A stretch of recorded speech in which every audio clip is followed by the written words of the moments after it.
There we go. All right, so welcome to the exam prep for digital marketing. Thank you so much for being here. I know it's quite early still, so I appreciate those of you that's online, and I'm sure we're going to have a productive morning together. First of all, I'm just going to start with what you can expect in your exam. So what type of questions there will be, the format of the questions. I'm going to speak about the paper itself, and then we will do some Kahoots. I'm not sure if you guys are familiar with Kahoot, but if not, it's very fun and it's online. So keep your phone close by, please. And then thereafter, we will have a look at the 4 different chapters that we conducted this semester. So that will be a revision over the 4 chapters. All right. As you know, it's very difficult for me to go through each and every content we did this semester. You had a lot of sessions to go through everything. So I cannot in 3 hours go through everything, unfortunately, but I will mention the most important elements and elements that will help you to understand the rest of the content in the textbook as well. Okay, so is there any questions before we start? You're welcome to open your mic or chat to me on the comment section, whatever works for you. If there's no questions, then that's also perfectly fine.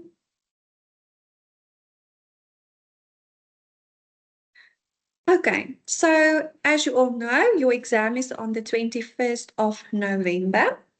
So that is next week, Friday, if I'm not mistaken. And it's 100-mark question paper.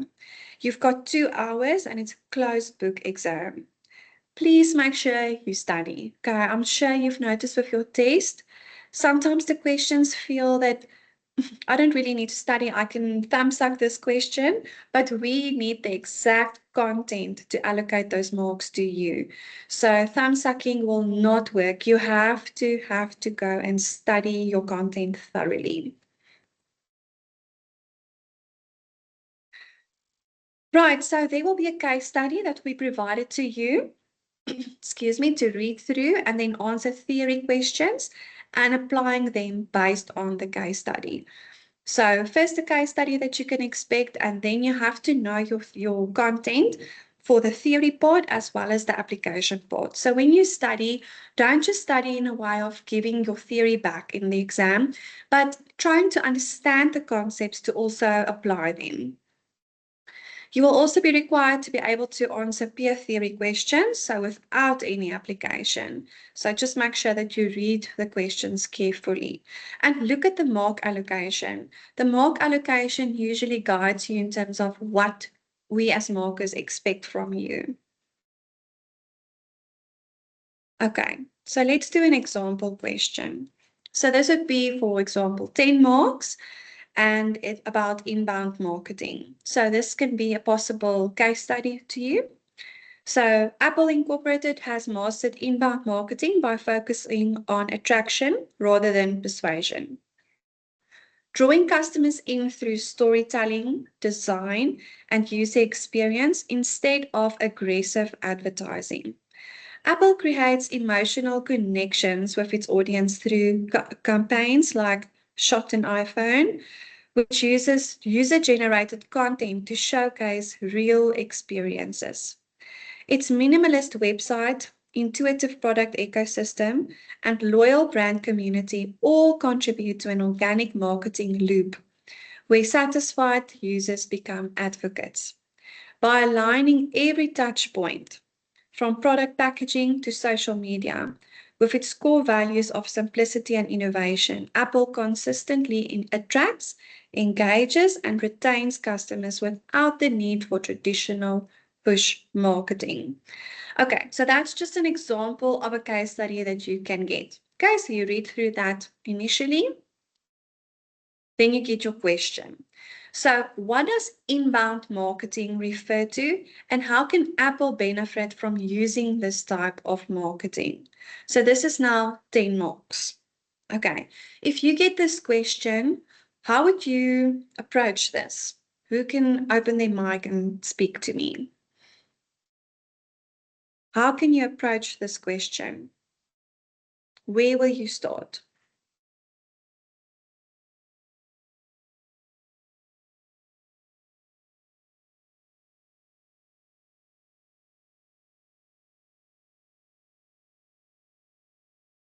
Anyone like to try? You're welcome to type for me as well if you're a bit shy on the mic.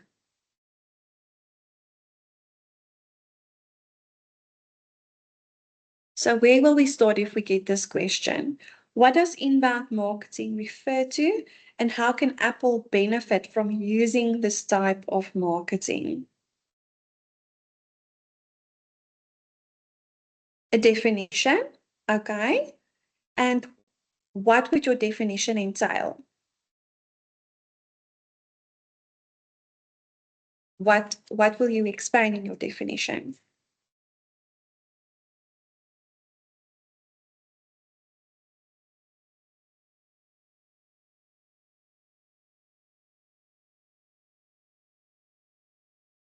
If we look at the mark allocation, do you think we should allocate 5 marks to application and 5 marks to theory? Or do you think 10 marks to theory? What would you suggest? Inbound marketing, yes, that's correct. We can definitely start off by explaining what inbound marketing is, and that would be part of theory. Am I correct?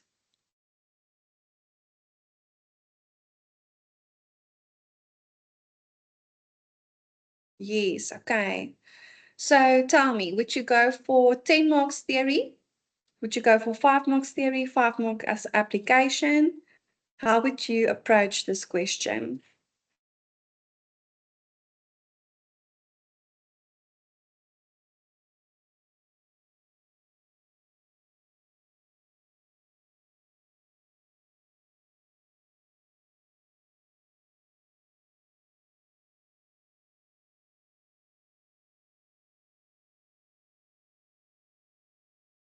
Okay, I see some students are typing. I'm just going to give it a few seconds.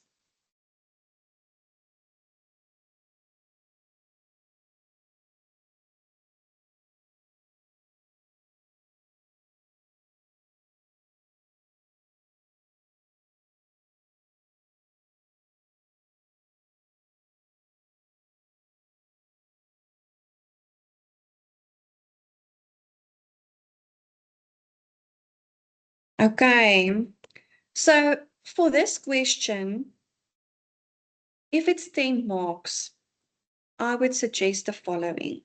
So you will see there's 5 marks allocated to your, oh, sorry about that, 5 marks allocated to your theory part, and then 5 marks to application. Okay, so since the question, if I can just go back, requires how can Apple benefit from using this type of marketing?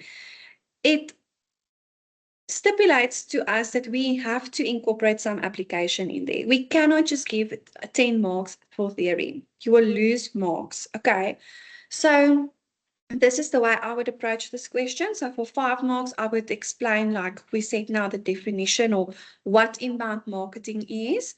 So I said inbound marketing is a similar concept to life cycle marketing. It relates to customer acquisition, lead generation. Okay. So you will also notice that I don't necessarily give 5 sentences, but there's 5 facts in that paragraph.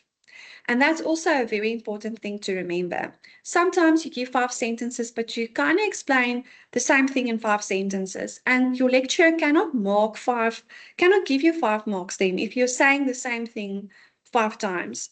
So make sure that every sentence that you provide is a new fact that can get a new mark. Right.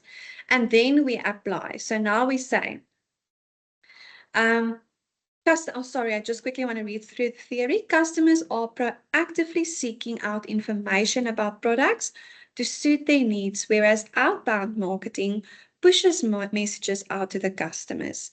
Inbound marketing is powerful since it targets when they are showing the highest intent based on earned and owned media, such as content marketing, organic search, social media, and influencer marketing.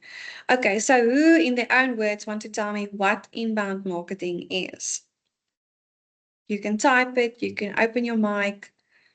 What do you think in your own words is inbound marketing after looking at that theory there?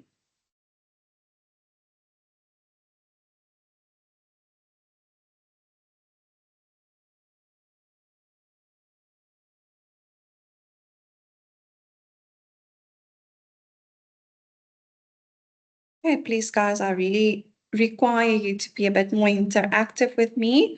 It's going to be a long 3 hours if I need to speak the entire time.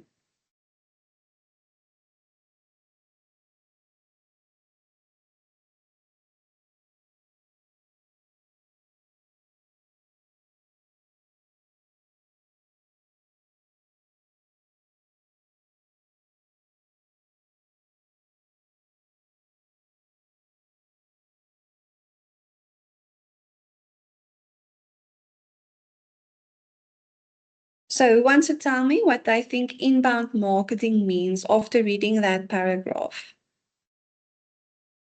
But tell me in your own words, what is inbound marketing?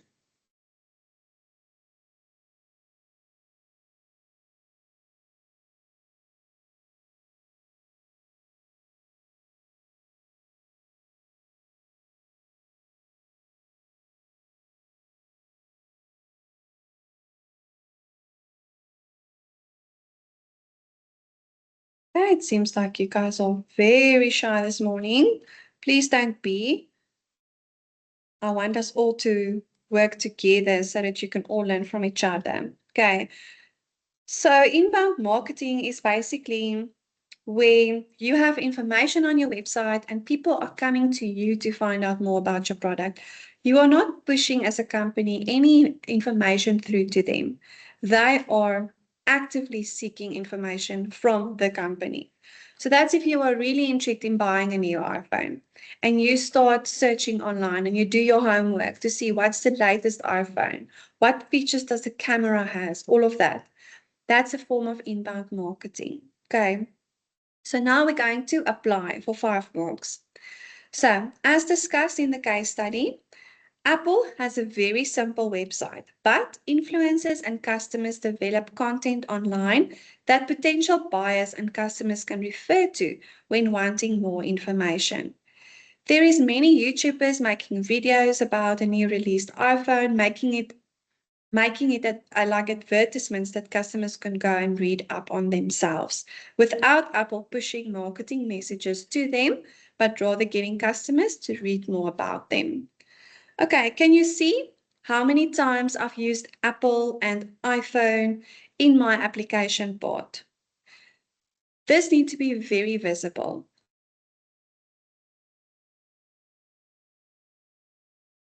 Excuse me, I've got a little bit of a cough, so if I mute myself randomly, I apologize for that. So make sure that you are showing the market that this is my application part. And how do you do that? By using the words of the case study, like Apple, iPhone, okay, whatever the other case study is about. And that will then provide you with your 10 marks, right? Do you all understand? Can I get a thumbs up from you guys, please?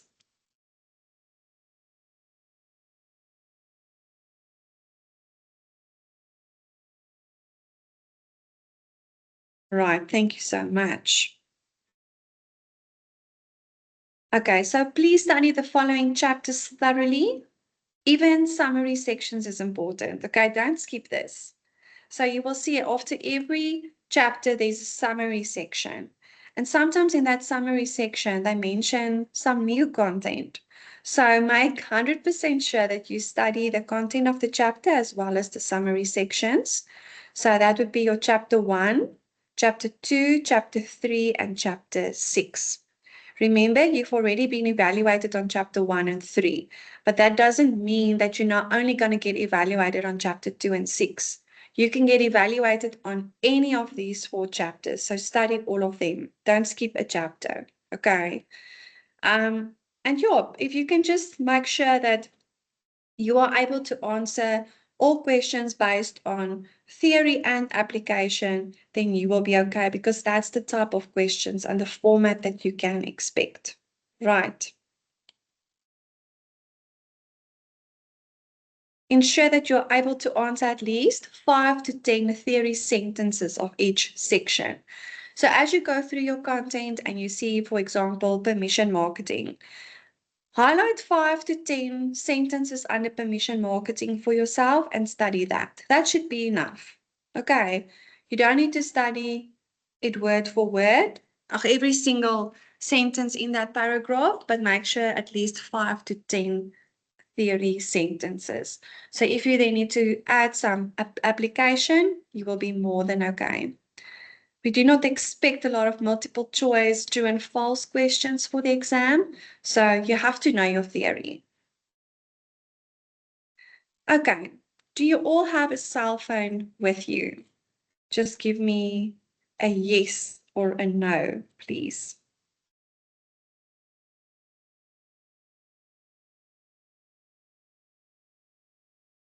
Okay, right, awesome.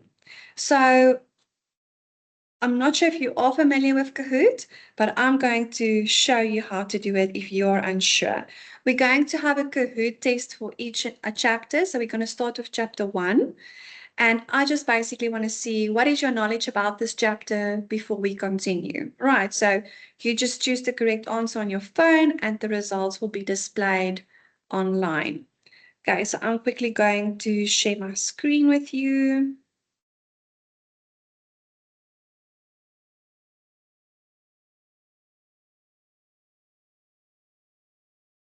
Okay, so please go to www.kahoot.it on your phone, and then you type in that game PIN 600 3694.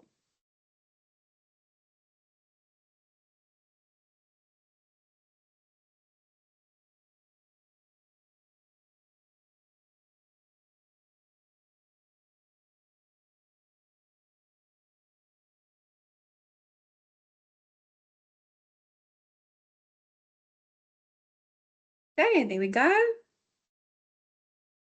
Ryan is in.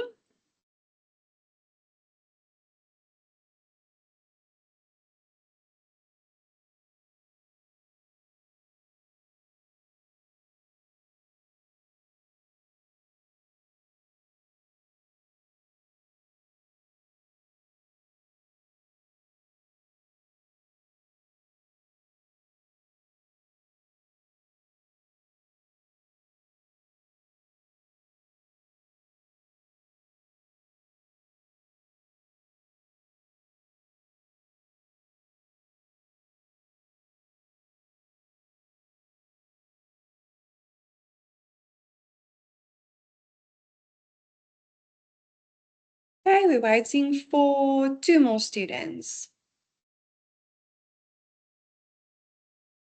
Please let me know if you struggle to join. So you go to www.kahoot.it and you type in this game PIN number, or you can scan the QR code.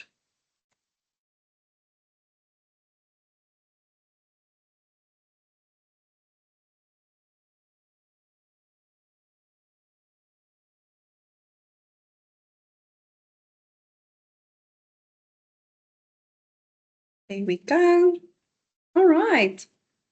So I'm going to start. As I said, choose the correct option on your cell phone. Okay. So look at the question online, but answer on your phone. Let's start. This is based only on chapter 1.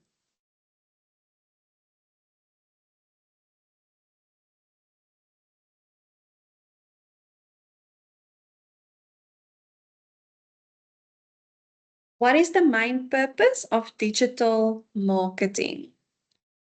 What would you say? There we go. Our answers are coming in.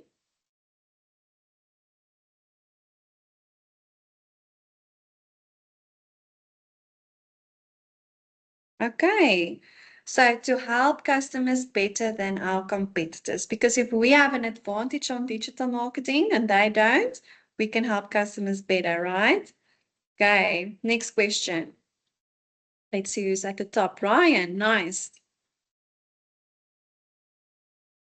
What does purpose-driven marketing focus on?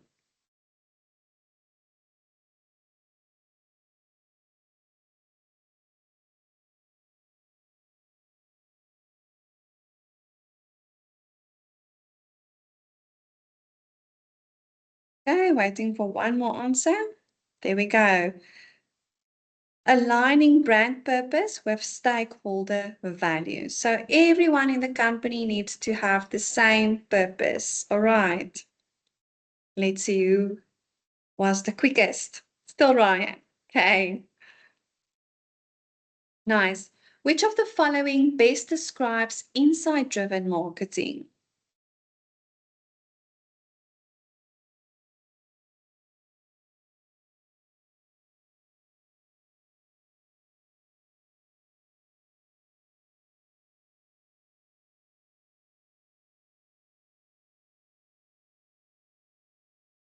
So it's using customer data and analytics for informed marketing decisions. Okay, so we use the data and then we say, okay, so this is what information we have. So this is the type of marketing that either works for us or it doesn't. Okay, nicely done. Ryan, you're on top again. In the POEM model, owned media refers to.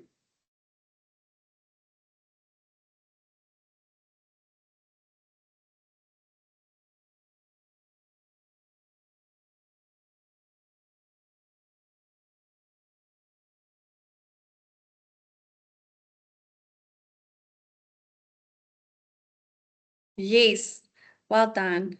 Company controlled assets like websites and your apps.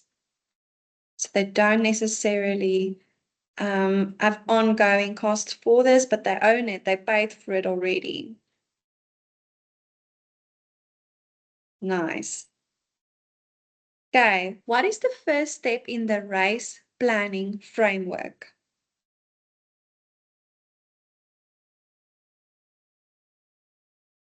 This should be an easy one.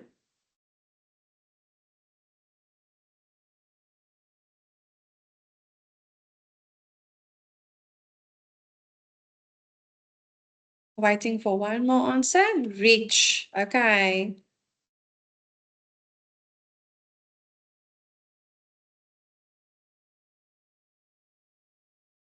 Inbound marketing is primarily focused on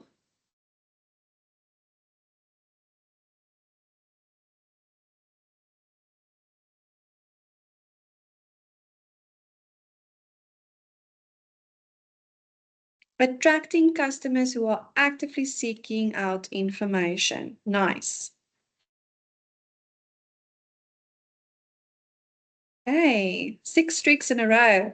The 5 key objectives of digital marketing, the 5 S's, includes all except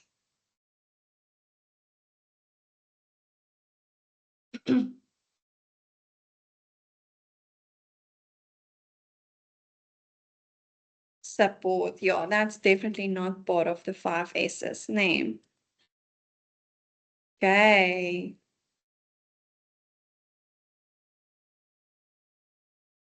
What does SOSTAC stand for in digital marketing planning? SOSTAC.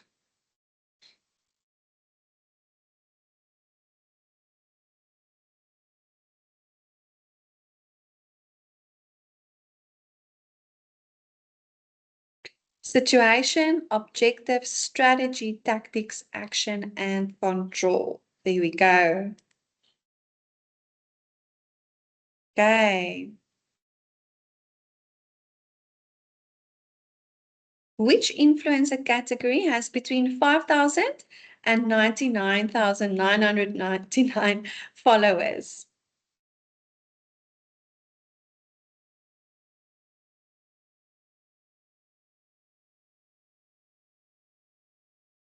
Nice. So that's our micro or our niche influencers. All right. So not the big ones. Well done. Okay. Ryan, still on top. Okay, Milo, you're close. What is sloppy digital marketing? The last question for this chapter.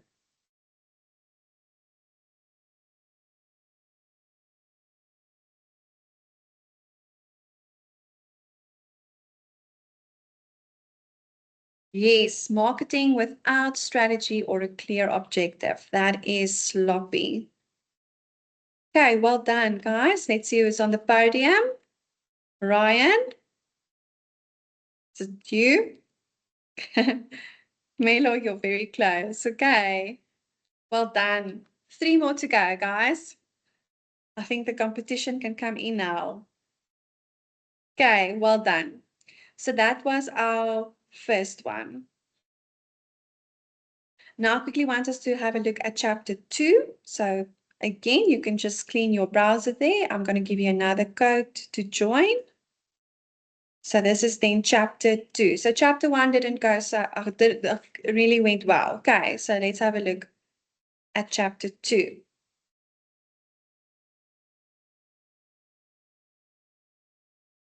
Okay, so there's a new game pin for you to join, please.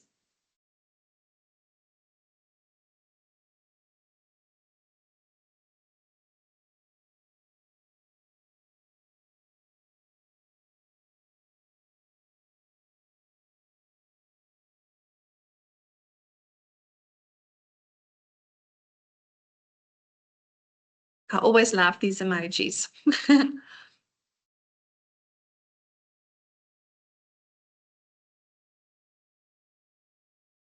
Okay, I think we're waiting for one more.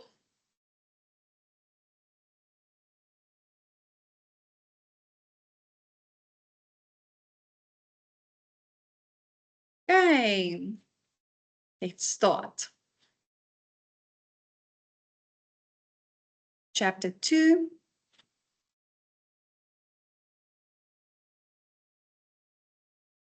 Which of the following is considered a new currency for digital customers?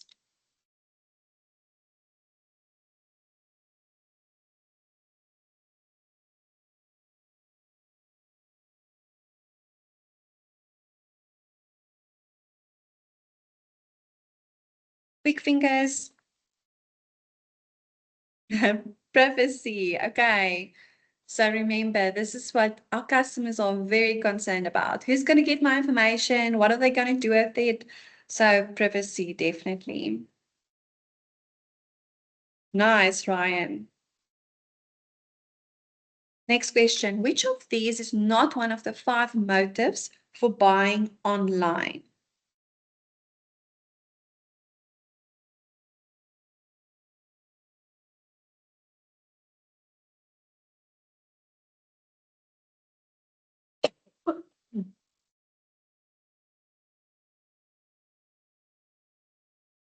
Status first. Okay, so remember, not one of the 5 motives. So health is one of the motives why people would purchase online. Status, not. Okay.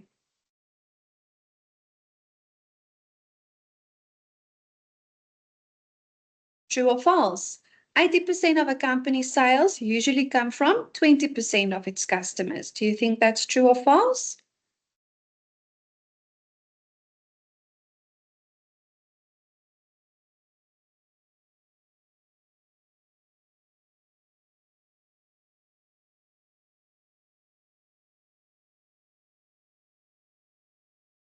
Okay, that's in fact true. So that's why they say you should focus on that 20%. You should know who they are and focus on them. Nice. In Hoffaker's information processing model, which stage comes first?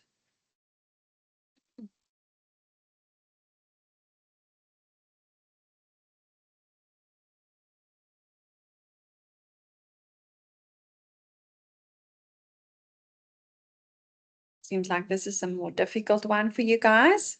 Exposure. All right. Exposure.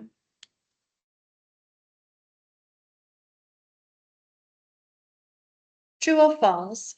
Online buyers who are hunters know exactly which product they want to purchase. That is false. Okay, if you're a hunter, you don't really know what exactly you want to purchase then.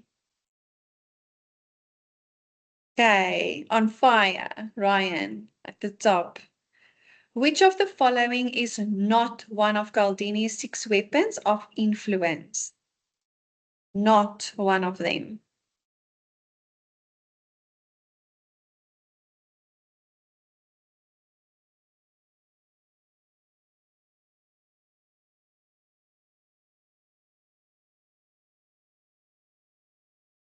Okay, transparency.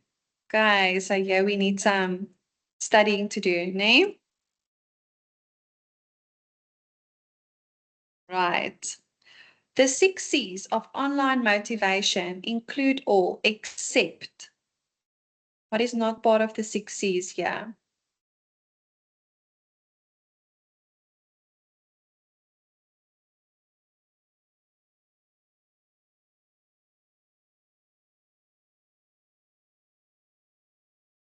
One second left. Okay, creativity is not part of the 6 C's.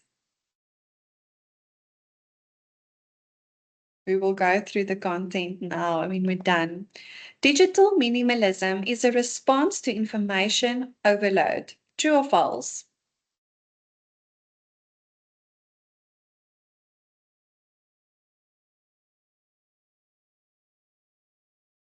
False. Okay. So digital minimalism, a response to information overload. This can also be true for me personally. I feel that way. Um, because if you've got too much information and then you get too much marketing messages, you refer to a digital minimalism where you have only one social media platform that you use. Okay. So you actually think this was a mistake. Sorry about that. Okay. Which of the following is not one of the primary determinants of loyalty? Loyalty.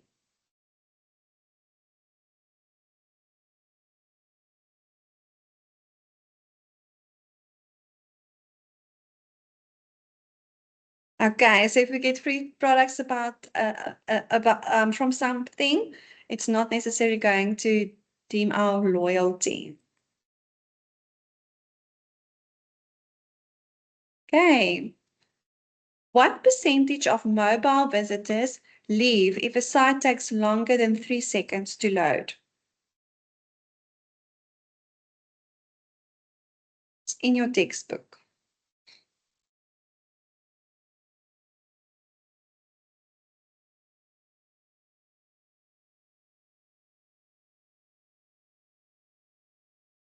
53%. Okay, so yeah, you guys guessed. But yeah, it's in fact 53%. So a site has to be very functional and fast. Nice, Ryan. You stay on top there. Okay. Why do customers not venture online?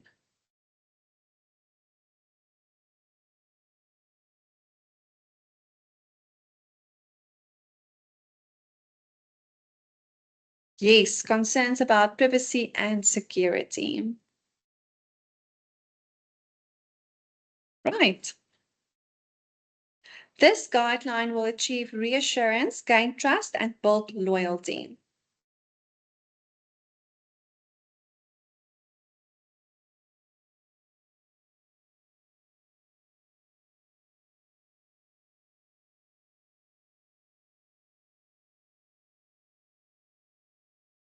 Yes, provide clear and effective privacy statements. Okay, nicely done. I think our winner is again Ryan, yeah? With Melo, close to number one.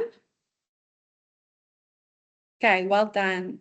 So I think it's safe to say between chapter 1 and 2 that chapter 2 is still a chapter that's slightly difficult for us, hey?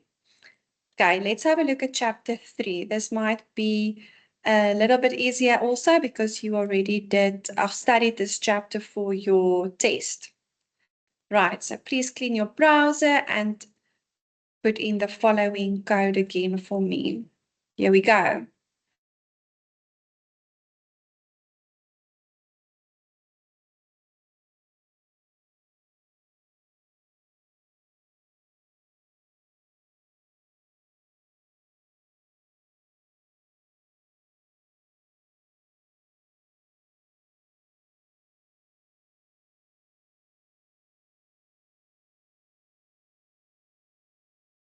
Okay. One more. So Melo, you were first in. Are you going to be our winner today for this chapter? Let's start. Here we go. Remember chapter 3.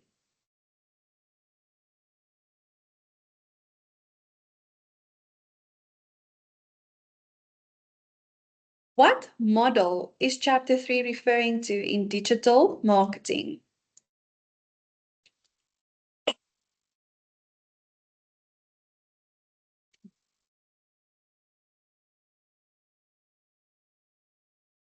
Seven seconds left.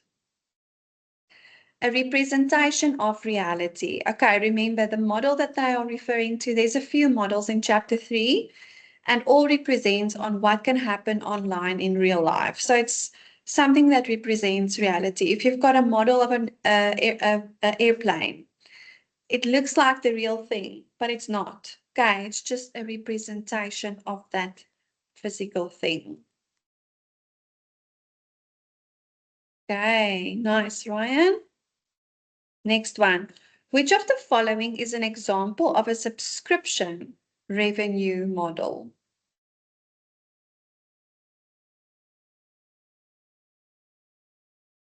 Netflix, yes, because we can subscribe monthly and yearly for that. Okay. Which revenue model allows free access but charges for premium features? Okay, freemium tools. Right. You guys are now getting very quick. Nice. Which of the following is an intermediary in the online marketplace?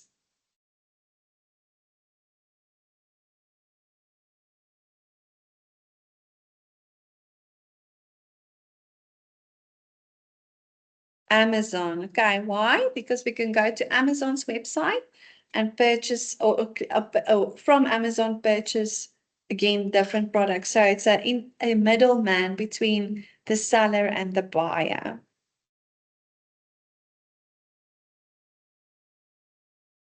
Okay, next question. According to Zipf's law, the second most popular item has.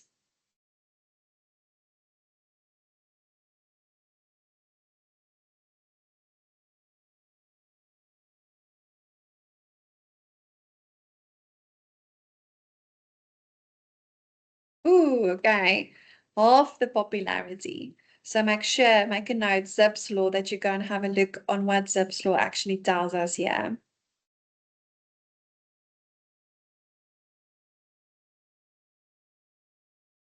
What is the goal of using attribution models in analytics?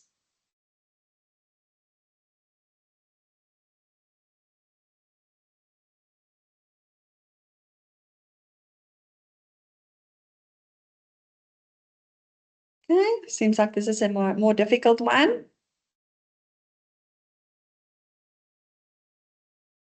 Right, to identify which media channels lead to conversions. Remember, attribution models it's an attribute to where your customer is coming from. What did they do? What path did they walk to eventually purchase something on your site? Okay.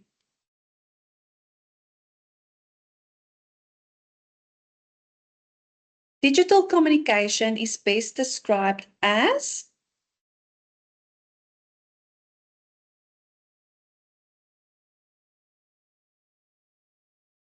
Nice, interactive and two-way communication.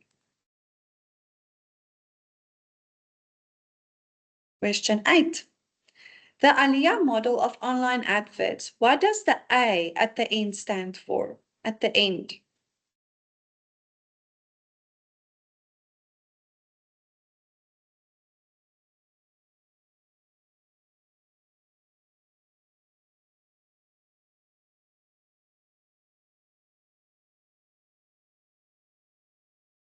Okay, this is also again a mistake. I apologize. At the end is actually action. So we had one correct answer then. It's not attention.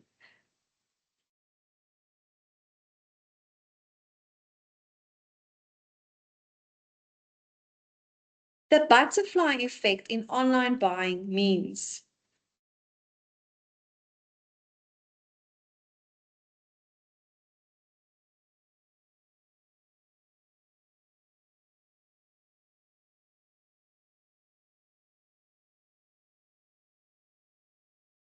Three seconds left.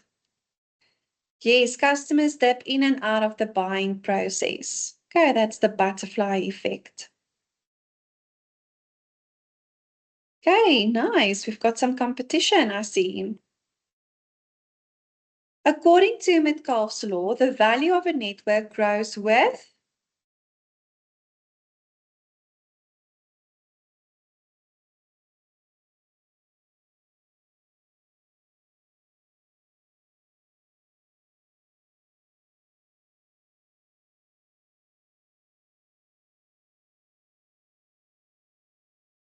the number of nodes squared. All right, so that's Metcalfe's law.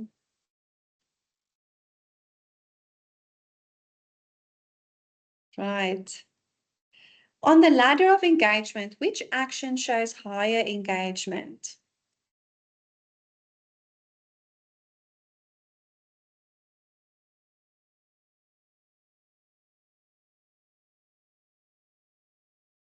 Okay, so when you create content about a brand, that's seen as the highest form of engagement that you can have. Things like liking a post, viewing a post, that's all at the lower bottom. Nice, Milo. Nice, Ryan. True or false? In Hoffaker's information processing model, retention does not always refer to whether customers can recall the message.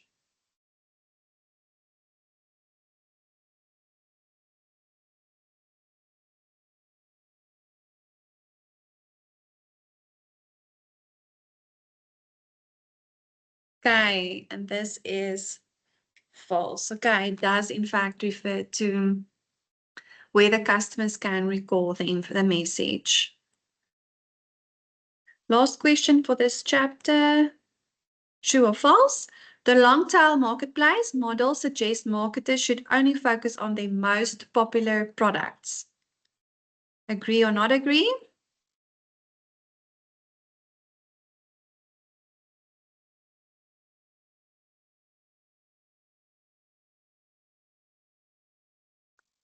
Okay, and it's false. They should focus on all their products unless they've got limited resources to do so. Okay, but the answer here, according to the textbook, is false.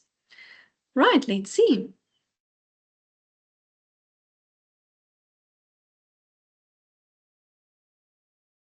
Nice.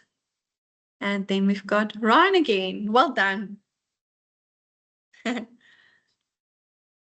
Okay, so can I just get some feedback with regards to this chapter? Between chapter 2 and chapter 3, which chapter do you feel more comfortable on? You can just give me which feel better, 2 or chapter 3? Which chapter do you guys feel it slightly better on?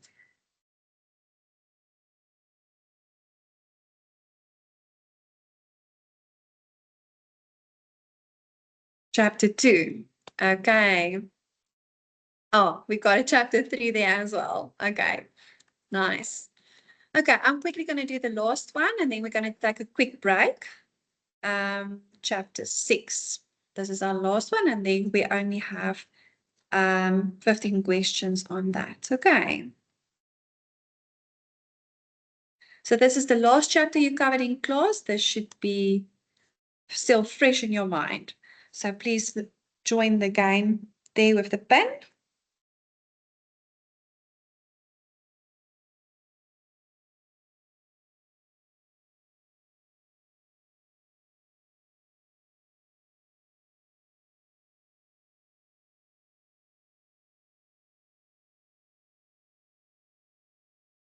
Nice, Milo.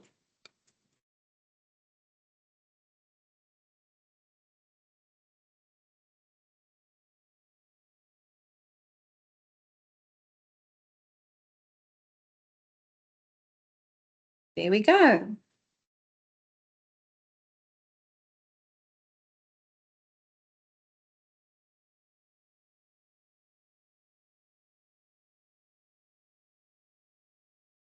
What does POEM stand for in social media marketing?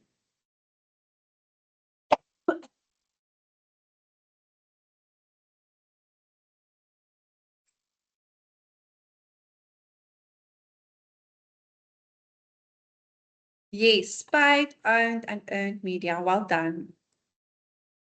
Yeah, it will depend on who had the quickest fingers. Right. Nice, Ryan. Next question. Which type of social media does chapter 6 focus on?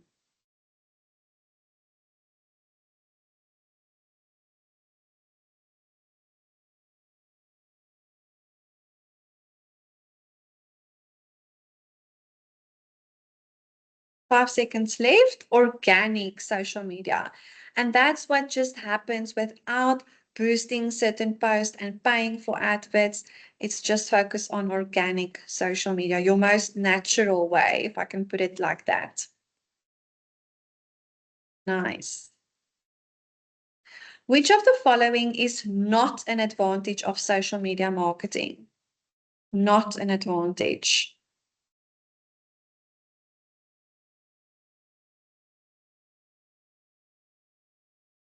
Yes, complete control over public comments. We cannot control that, unfortunately. Okay, Milo, you are very close to Ryan. What does the S in SOSTAC framework stands for?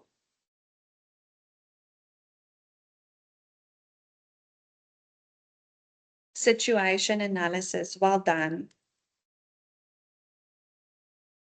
Okay, so far so good. Nice, Ryan. Which of the following is part of the 4 M's in social media planning?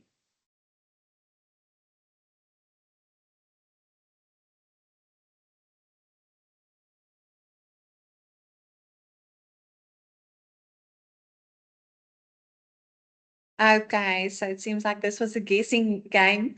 Remember, Sostak has gone just a slightly bit further in chapter 6, and then they add the 4 M's. And the 4 M's refers to men, which is actually referring to people, minutes, which is referring to time, money, okay, that's referring to your finances, and metadata. Okay, so that is the 4 M's that they refer to. Okay, whoa, Melo, well done. Right on top. What are the 5S objectives in digital marketing?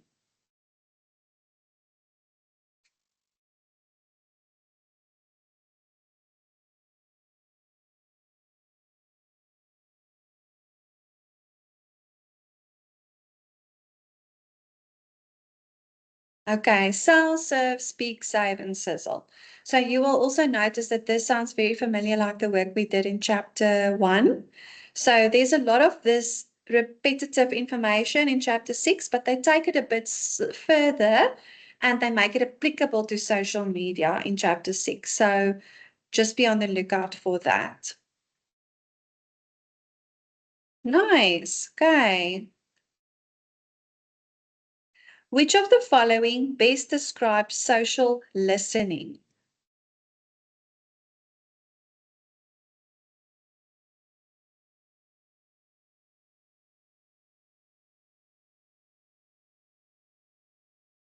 Monitoring conversations to understand the audience sentiment. Well done. Oh, nice. Okay. What is the top level of the social media KPI pyramid?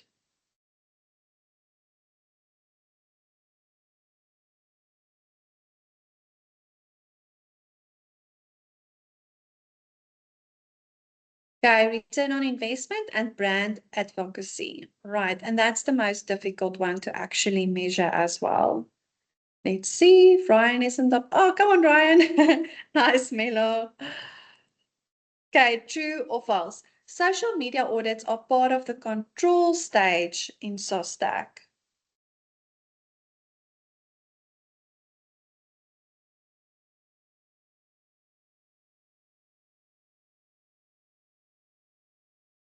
True, perfect. Okay, nice.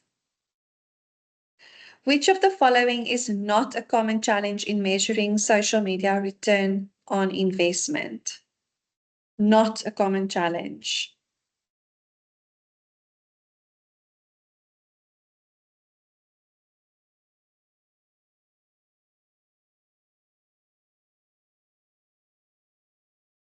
Right, too many website visitors. So the challenges comes in when they're trying to understand who is the people and did what they paid for in the adverts actually made a return on investment. Did people come from where they advertised?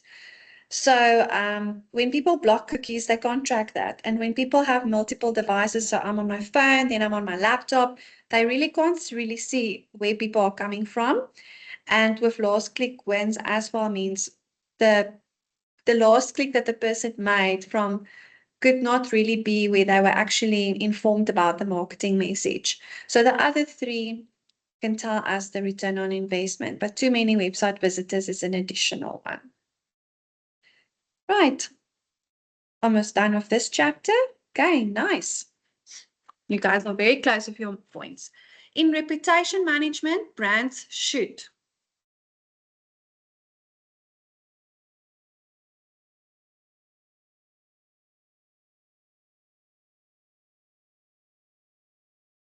respond to both positive and negative comments. Nice. Okay. What is the main goal of content marketing?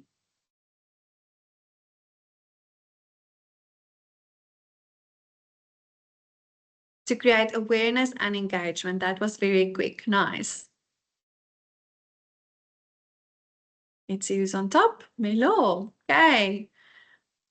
What is meant by social media optimization?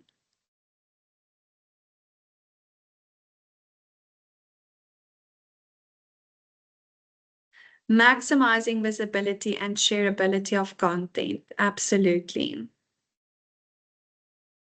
Okay, well done. Which of the following is a key part of the ladder of engagement?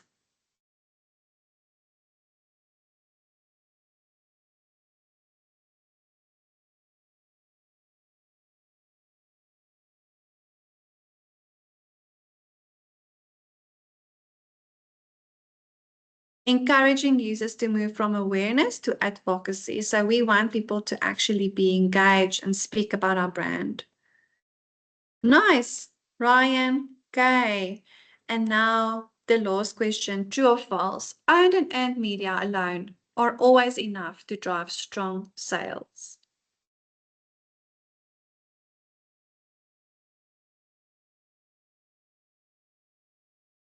And that is in fact false. We need all of the poem channels in order to make a strong sale. All right. It's not always just owned and earned media. Okay, let's see who's at the podium.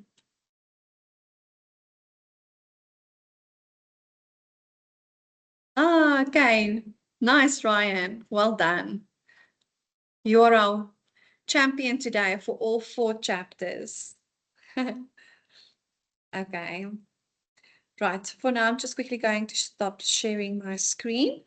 I'm going to give a 10-minute break and then we will continue with our revision of chapter 1, 2, 3, and 4 up until 12 o'clock. Okay, so let's quickly take a break. Please be back at 10 minutes past 10 promptly.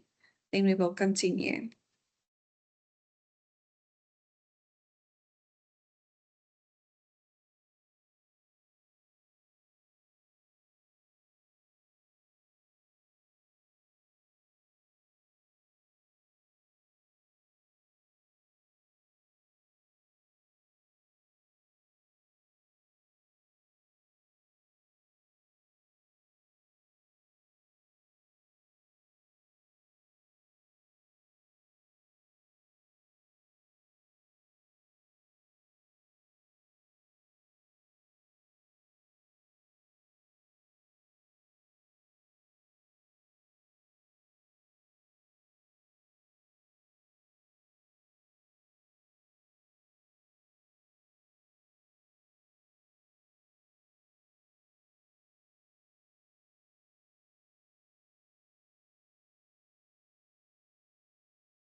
Right, welcome back everyone. It's 10 past 10. If you can just give me a thumbs up, if you can again see my slides and still hear me, I'll really appreciate that.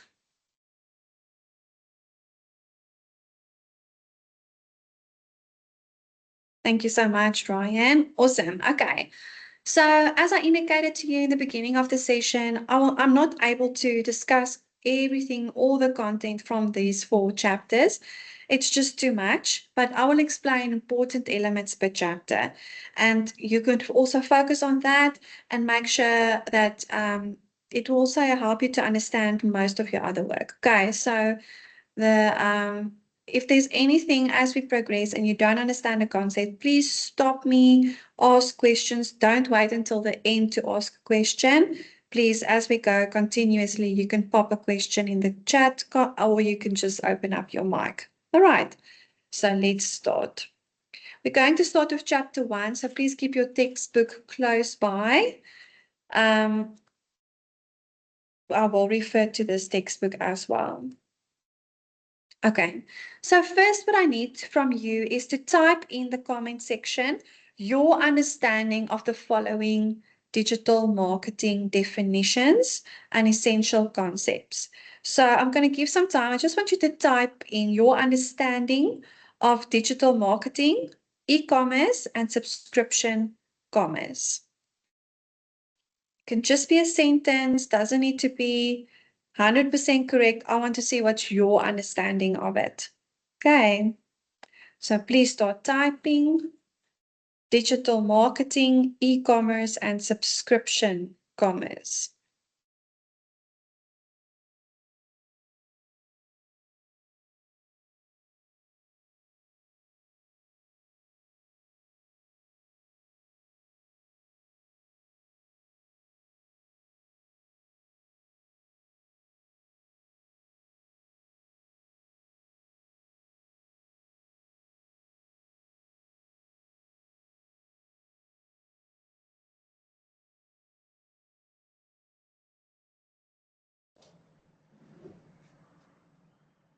Okay, so please start typing.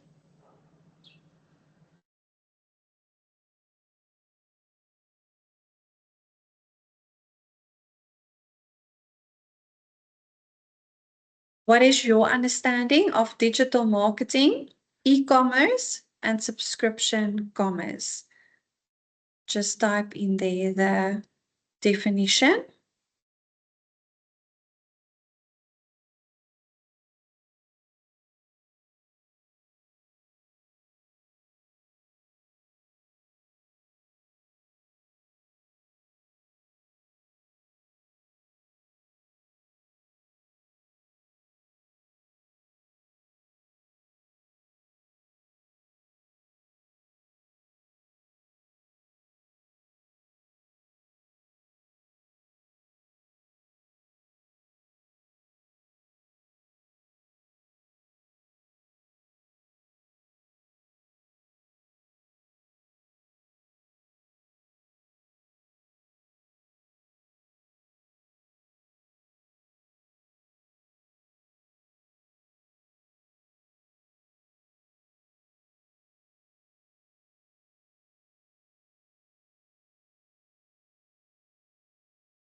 Okay, so we've got a definition there for e-commerce already. It's the individuals that search and buy products on online platforms. Yes, that is absolutely correct. When you purchase online, I'm waiting for the other definitions as well.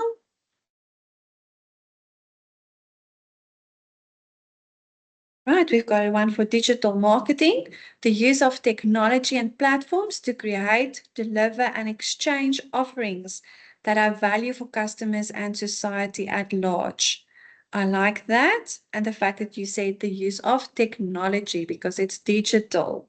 Nice, Ryan. Thank you for that.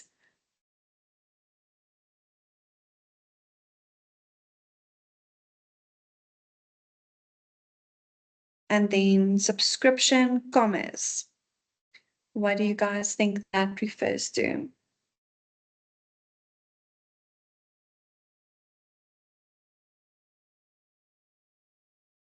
It is really as simple as you think. Don't overthink it.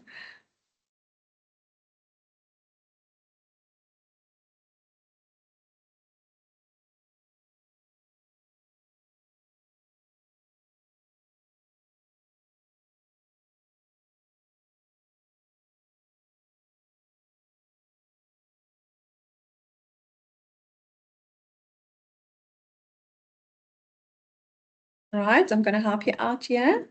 For the sake of time, subscription commerce is when you subscribe to any platform and you purchase it digitally. So say I would like to subscribe to a fashion website where they send me a box of clothes every month. That's something that I purchase online and it's like a subscription that I get monthly. Okay, so that is the difference between these three concepts. On page 24, you will see there's full definitions of these marketing concepts. So there's marketing, digital marketing, e-commerce, subscription commerce, conversational commerce, digital business. Go and study them. Okay. So make sure that you understand the different concepts. Remember, this first chapter is the introduction to digital marketing. They want you to understand the concepts first before we can go into depth with digital marketing. So for you to have an understanding of these concepts are of utmost importance. Okay, so that's on page 24. Right, so then I want to have a look at inbound marketing. We already touched base on this, and we said that inbound marketing is when you provide some information on your website and people can come to you and read up on you. Okay, so like customer lifecycle marketing, but it relates mainly to customer acquisition and lead generation, and not so much on retention. So it's more in the process of when you still want your customers to get to you and find you. Focus on buying processes where customers is proactive in seeking out information about products to suit their needs. Traditional media is mostly push media. Okay, if you think about TV, radio, those type of media, they push a certain message through to you. When you get in your car and you listen to an advert on Jacaranda FM, it's pushed to you. It's not like you accepted that message, okay? You didn't go above and beyond to get that information. So that's why it's more push media. But digital media is more your pull media. It's where customers make contact with the company. We want to go to the company's website and get more information. So that's our inbound marketing. Is there any questions on inbound marketing? Thumbs up if you understand. Good to go. Thumbs down if I need to repeat something.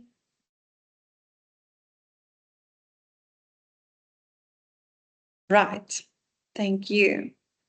The next one is permission marketing. So, like the word itself says permission, you need to ask permission to do marketing. And usually when we need to ask permission, it comes to emails, right? So marketers seek customer consent or permission to email or phone them. So when you are on a website and you get that little subscribe here button, that's actually where the company asks you for your permission so that they can spam you. Okay, so that is what permission marketing refers to. Content marketing needs to be planned and managed properly. So content marketing actually falls under permission marketing because if we send an email to people, we need to put some content together and we need to plan it properly because it needs to be very concise. It can't be too lengthy. People are not going to read it.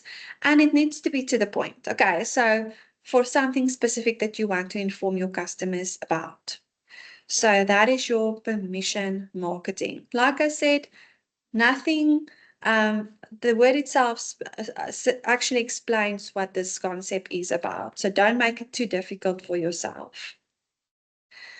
Then I want to touch on poems. So that's our paid, owned, and earned media. There's a very nice figure in chapter 1. It's figure 1.16 and it's on page 33. So you can have a look at that figure. That figure actually explains it very nicely for you to understand the overlaps between paid media, owned media, and earned media because they do overlap. Sometimes things can be in both. It's not just the paid media. It can be in both or can either be in all three. Okay. So if I were you, I would just take a picture of this slide because the textbook doesn't explicitly explain these three so clearly. Okay, so I want you to understand paid media is paid or broad media where there's an investment to pay for visitors, reach, or conversations through search, ad networks, or affiliate marketing. Offline traditional media like print and TV advertising and direct remain important, accounting for the majority of paid media spend. So yes, you will still use your traditional marketing. And we do not kick traditional marketing out when we speak about digital marketing. We use it in combination. But when we have digital marketing, there's also some marketing elements that we pay for. And media, on the other hand, it's been the name given to publicly generated through PR invested in targeting influencers to increase awareness about a brand. So that's when we earn some mentions out there. We earn some shares because we inform the influencer about it, or we ask someone to say something about us, or we did something. We ran a competition and said, comment your bestie in the comment section and share on your page, then we've earned it. Okay. Owned media, on the other hand, is when the media is owned by the brand. So this includes the company website that they pay for, a blog that they bought, mobile applications that they invested a lot of money in that's now theirs, or even their social pages like Facebook, LinkedIn, Google Plus. So they, over the years, got so many followers on Facebook, and that is now their owned media. Okay, so it's theirs. Websites, I mean, you can just imagine if you search Woolworths, www.woolworths.co.za, that domain has been paid for and it's worth millions. If someone else now wants to purchase that from Woolworths because Woolworths own it, they paid for it a long time ago and they've now made a reputation for their brand. So that's the difference between the three. As I said, take a picture of it. It will make your life much easier when you study.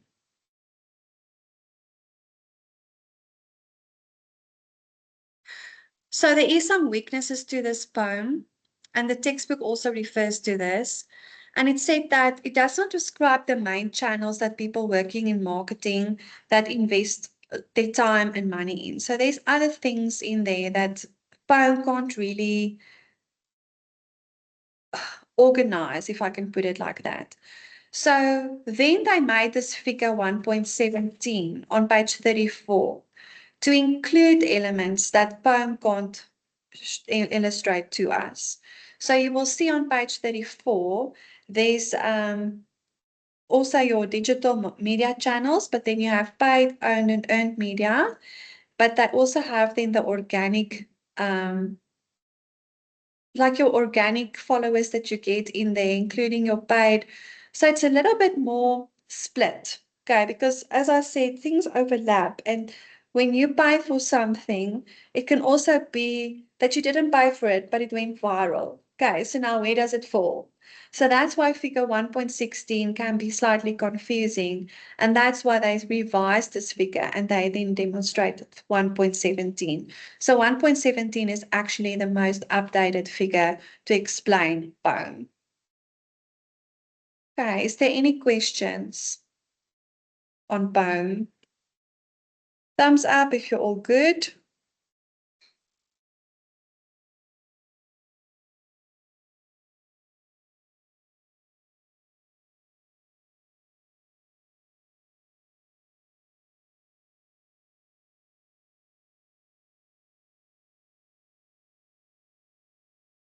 Okay, thank you very much. So now I want to look at the following reasons why businesses go online. So remember the 5S objectives that we mentioned now earlier in our revision. So they can call them objectives or they can call them benefits. They can even say why businesses go online. Okay, so make sure that you know that they are called objectives, benefits, and why businesses go online, because this can be confusing. So you will see that it's sell, serve, speak, save, and sizzle. So we will have a look now at each of them individually, but sell, in fact, refers to growing sales. Serve is when you want to add some value, you want to give your customers something. Speak is when you want to communicate to your customers. Save is when you want to save costs. And sizzle is that extension of the brand online, doing something special. Okay, let's have a look. So objective, if the objective is to sell, okay, then your objective will sound something like a percentage of sales transactions need to be completed online. Okay, so remember to make all of these objectives online. It's reasons why people are online. So you want to make those objectives online. So here's a good example. Percentage of sales transactions, say 30% of my sales transactions need to be online. Some customers just use online platforms as an information tool and not necessarily to purchase something. So using a mixed mode or a multi-channel selling is a must. So you can't just have an online store. That's basically what they're saying. You have to combine this with a different type because some people just want to browse online and that's it. They don't purchase online. Okay, so, but if you want to have an objective for something happening online, you can always make a percentage of your sales need to happen online. Okay, any questions so far?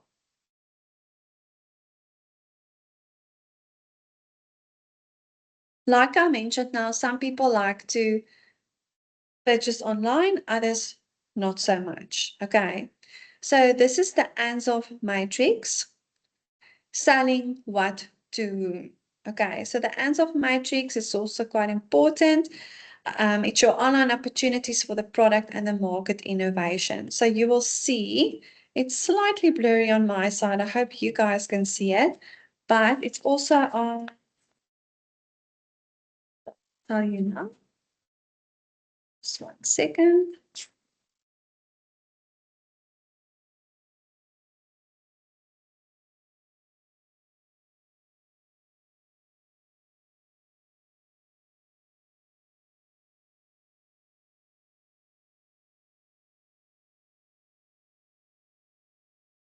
Sorry, I'm just quickly trying. Here it is on page 15. Okay, so you're also welcome to have a look there. So this is then your opportunities for product and market innovation. So if you are a company, where do you want to grow? Okay, so this also links to your objectives. Do you want to have more product growth or do you want to have more market growth? So in this matrix, you'll see in the left bottom part there is if you have a strategy of market penetration, then it means you're going to go with your existing market, so the people that you're already serving, with an existing product. So what you are currently selling, but you're just going to penetrate the market. So you're going to sell to more people. Okay. If you move towards a new product and an existing market, it's a product development strategy. So that means you're going to have an entire new product that you're going to sell, but still to the same people. Okay. And then inside that matrix gives you how you can use the internet for executing this strategy. The top part of it is if you have a market development strategy. So that means you're going to enter a totally new market, but you're using your existing product. Okay. And then the other option is if you say, no, I want a new product, new market, then we call it a diversification strategy. Okay. So that's our Ansov matrix. Then we have a look at the objective cell again.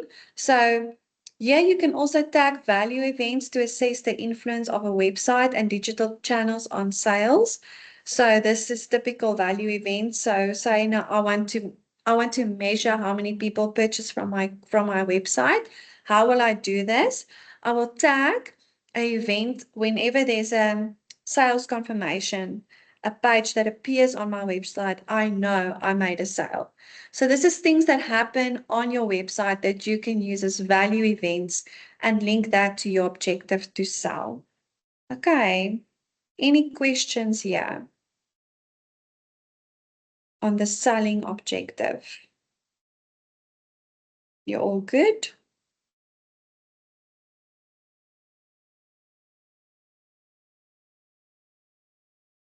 All right, and here we move over to the serve objective. So as I said, serve is when you use the internet as a customer service tool. You want to give back to the customers. So there's a nice table on page 51 where there's an engagement metric and then an engagement tactic. So what you want to measure and how you're going to measure it.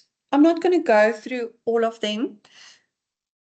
You are welcome to work through them. And you also don't need to study all 10 of them. Okay. But if you can have a look at about 5 of them, that will be great. So that you can understand what will happen under a serve objective. So an example there is when you have a percentage of your non-home page entry visits. Okay, so you want to have people visiting your website, but they don't really they don't go to your homepage. They don't search for your company in Google. So they just end up on your product page, for example. So a tactic that you can use is to use promotional messages across the site, okay, to get people to also go to your homepage and read more about you. Right. Bounce rate, people just popping on and off on your website. If that's too high, then you can have a run of site sign up. So maybe a pop-up form to get the information before they leave. So this is all ways that you can get more engagement from your customers. Okay, and it continues there. As I said, this is on page 51. Okay, so that's your serve. Another thing that you can always add also to that the objective serve is speaking to it is if you have something on your website that or online that you give to people that helps them. So like think about people that need to do their tax. Okay. Now you have an accounting company and you have a template of how to calculate tax. You can upload that template on your website and people can go to your website and they can download it and it will help them to do their own tax. You served your customers. And by doing that, you keep them longer on your website. So you increase engagement, what the engagement metric is also referring to. Okay, so keep that in mind when it comes to serve. We serve our customers. I am changing the slides. Can you guys see it? I'm currently on slide 25. Okay, awesome. Thanks for confirming, Ryan. Maybe if you just log in and on and off again, then maybe it will update the slides on your side. Okay, so the next one is the speak objective. So this is where we want to communicate to our customers. And we get inbound marketing and we get outbound marketing. Right. Inbound marketing, like we said now earlier to each other, is a pull mechanism. People coming to us and listen to what we have to say by reading our websites or our content. Outbound marketing is again push mechanism. So shout out to the customer via advertising, cold calling, even some affiliate marketing can be included here. Okay, so here you can refer to page 53, content marketing, search engine marketing, online PR, display advertising, option in email, social media marketing, online partnerships are all part of the speak objective. Please go make a comment there. You have to go and study this. Okay, page 53. Content marketing. Don't miss this because it falls under speak.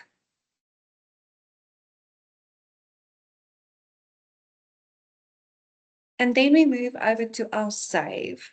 So a lot of people say if you do marketing online, it's so much cheaper, and it is. Okay, it really is. And if you speak about this as a marketer to a company CEO or finance people, they will listen to you because they want to save money, right? So you can save money, you can save time, and you can save effort while doing things online. So make sure that you can speak to theory here and application. So think about how you can save money when you are online. Okay. Those cost per acquisition, cost per click, you you won't get asked to do a calculation. Okay, in my many years of lecturing this module, I've never seen students that need to do a calculation like this before.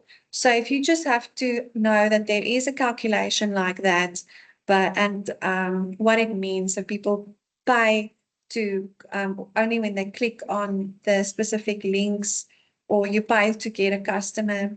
It's not for you to calculate. Okay, so you won't need a calculator to go into the exam. Just want to make that clear. Any questions here on SAVE?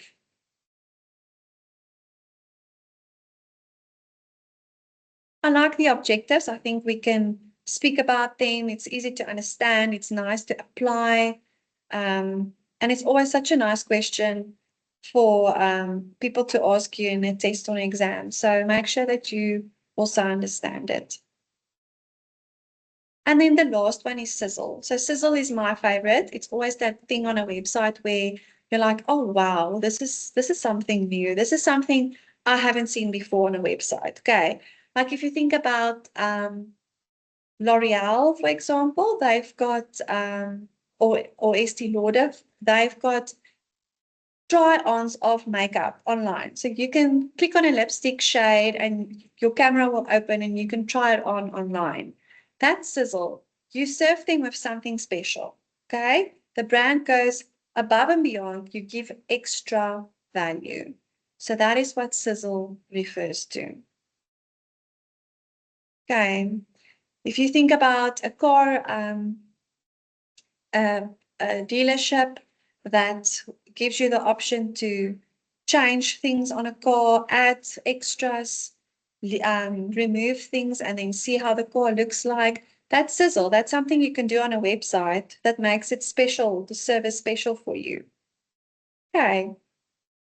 And that is then the 5 S's. Make sure that you can study them, the theory, and be able to apply them.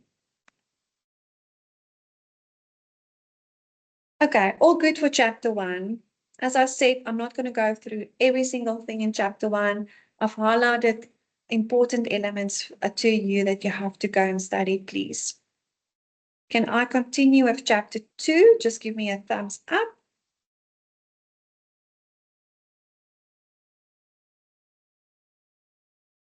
Thank you so much, Ryan. Right, so please open up your textbook on page chapter 2. In chapter 2, the 6 C's are very important. That's something that I like to ask. It's the 6 C's of customer motivation. So why would you venture? Why would people be online? Okay, so it's content for customization, community. There's people that leaves reviews. You can read that. Convenience, okay, that's why I'm online. I love to buy my groceries online. It's just so convenient. Choice, there's a wider choice. There's nothing more frustrating to me than searching for something on a disorganized shelf in a store. Okay, so definitely something to for a reason to purchase online. And then cost reduction as well. So usually it's cheaper online. There's promotions. They don't have that cost of a store that they need to buy or staff that they need to buy when you purchase online. So there can be more promotions online as well. Okay, so that's our 6 C's. Anything that's unclear with the 6 C's? Are you guys familiar with it? You've heard it before, right?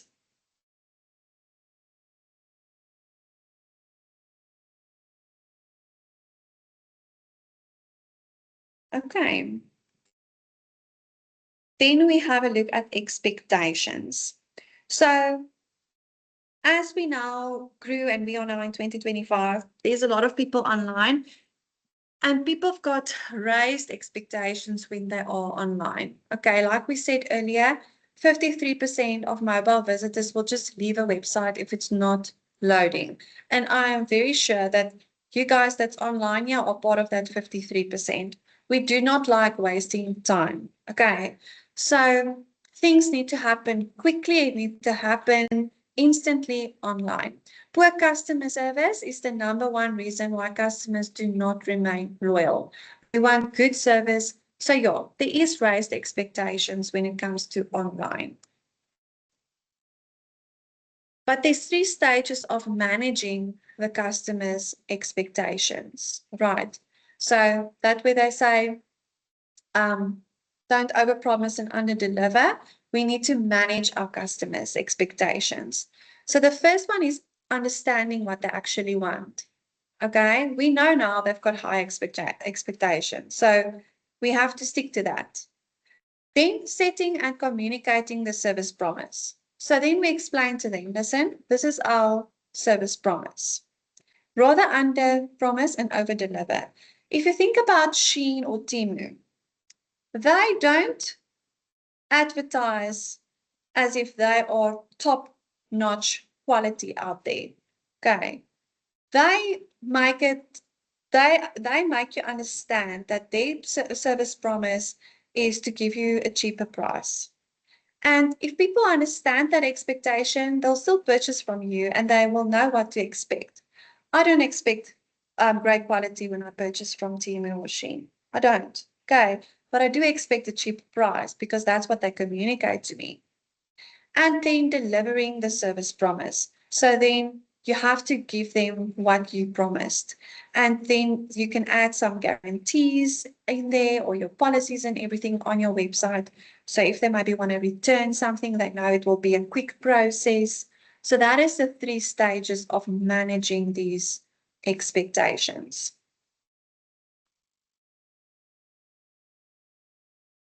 I want you to refer to page 87, where you will see that there's a range of aspects to stress the service guarantees and promises. Okay, so delivering the service promise. So you will see there, it's in a block on page 87 there. So information accuracy, email response, social media response, all of that actually enhances that service guarantee and promise. Right. Any questions on this?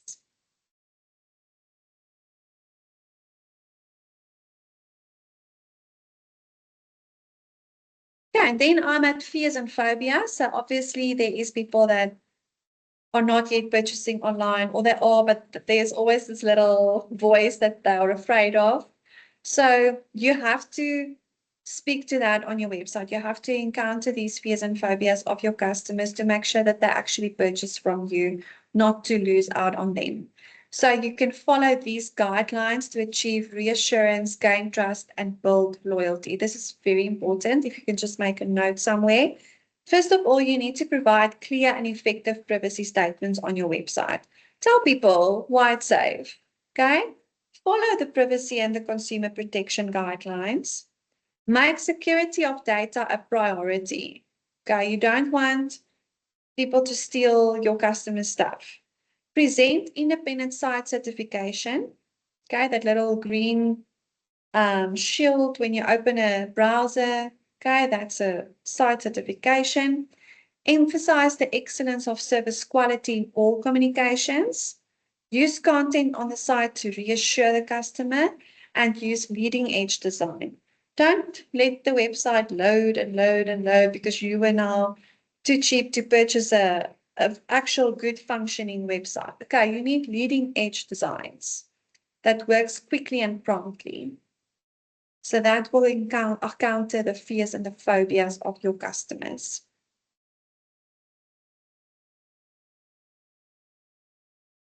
How can we again achieve reassurance, gain trust, and get loyalty back if people are afraid? Okay, so on page 91, you will see there's a nice checklist. There's 1, 2, 3, 4, 5, 6, 7 elements on page 91 that you can get people's assurance and trust back when they are really afraid to purchase from you online. Okay. Go and make a note in your textbook, please.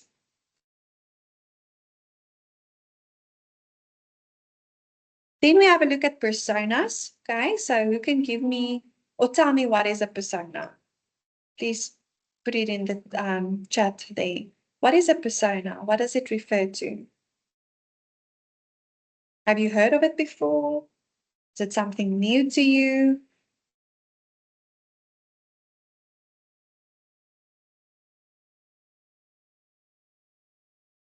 Persona.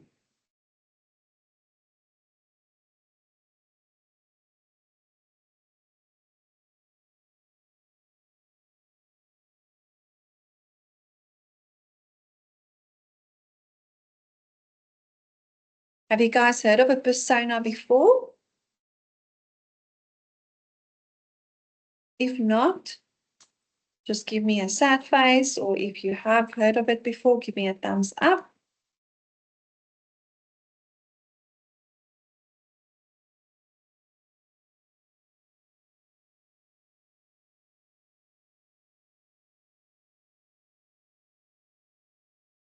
Okay, so a persona is basically when I identify a specific stereotype person that will purchase from a company. Okay, so it's very much stereotyping.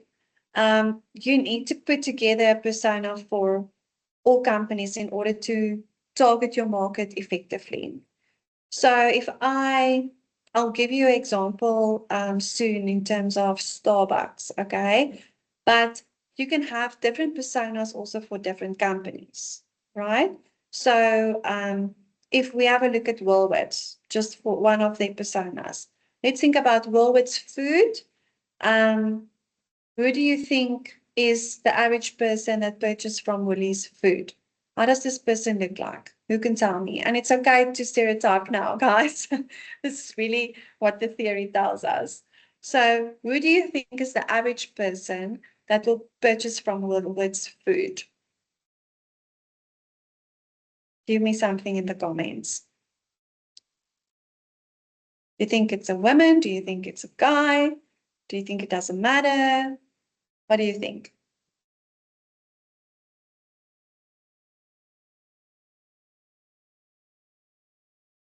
Do you think it's working moms? Do you think it's stay-at-home moms? Who's the person that will purchase from Woolworths food?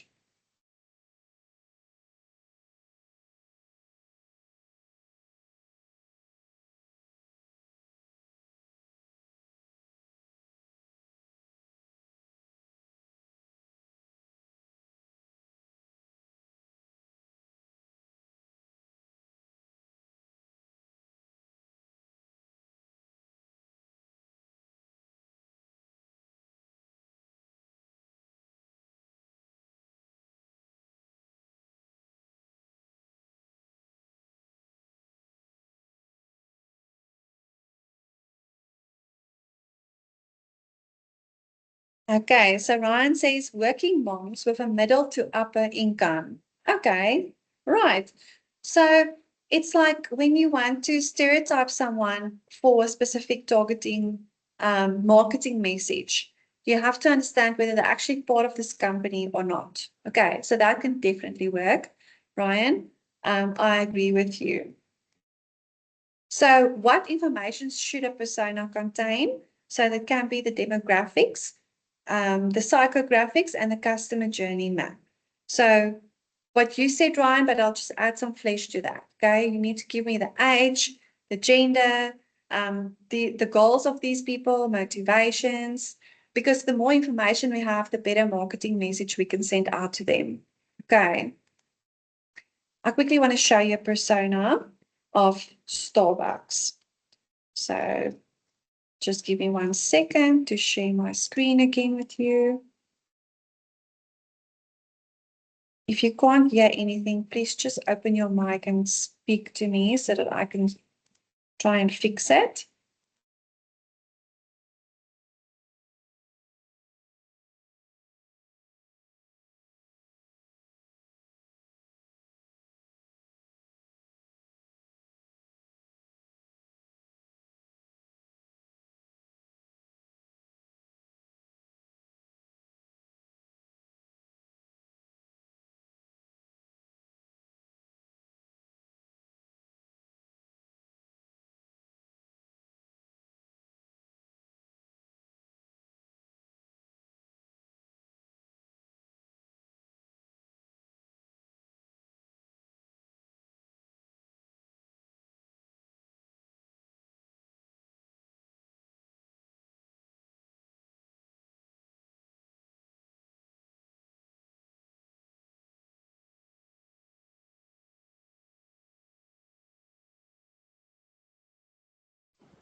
Okay.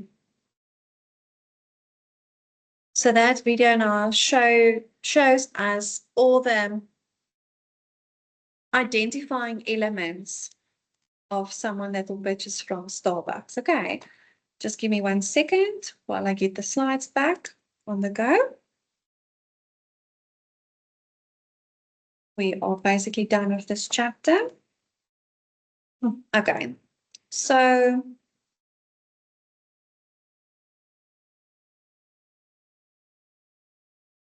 I just want you to refer to page 132. So there you will see how to develop a strong persona. So that's actually the steps that you need to follow to make sure that the persona that you've developed is a thorough one. Okay, so make a note in your textbook on page 132. Okay, and that is chapter 2, guys. We've got an hour left and we've got 2 more chapters to go. So let's take a break and please be back at 11 and then we will finish off the last 2 chapters. I don't think they will go too long. They won't too lengthy. Okay, I'll see you guys soon at 11.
Right, everyone, welcome back.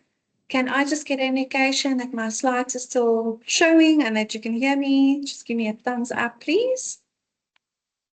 And we will start with chapter 3, digital models. Thank you very much.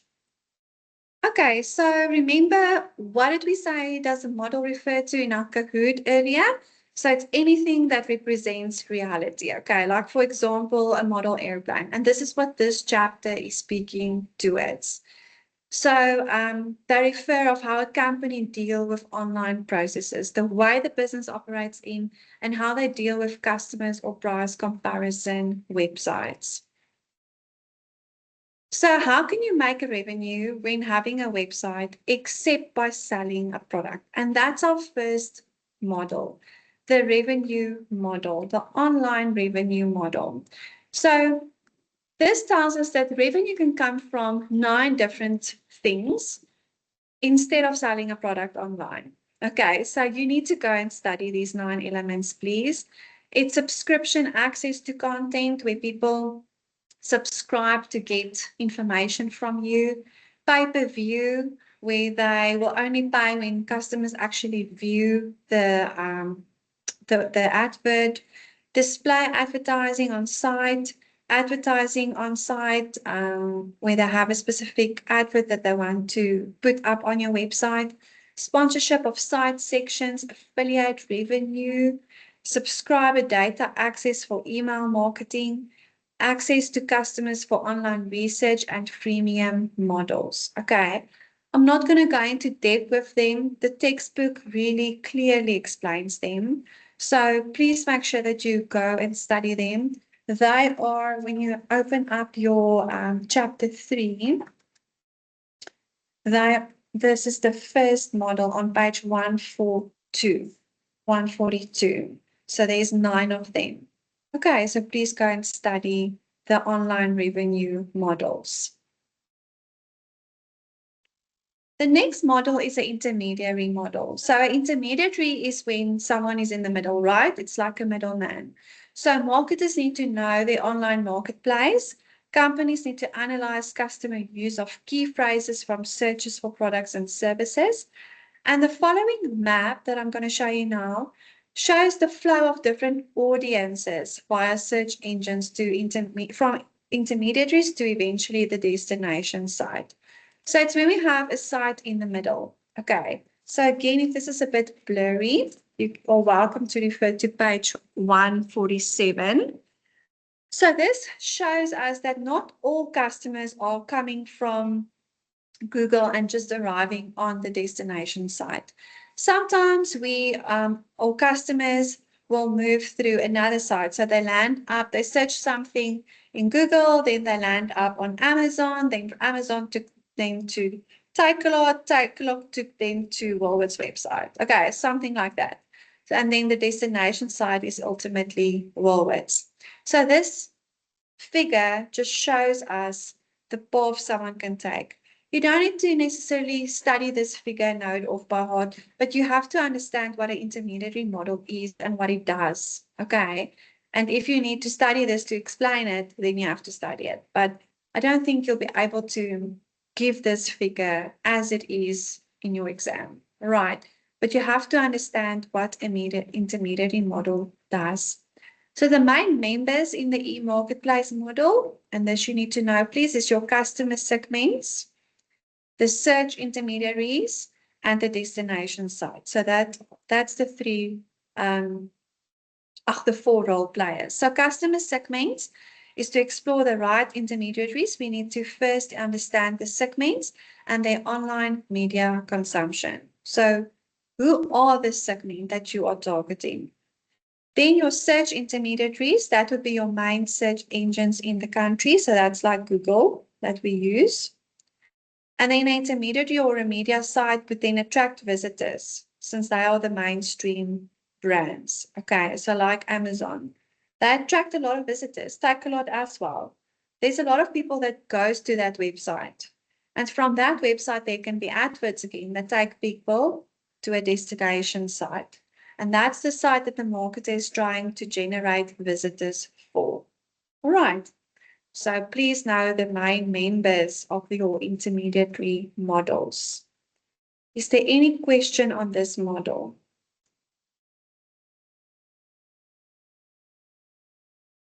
You're all good?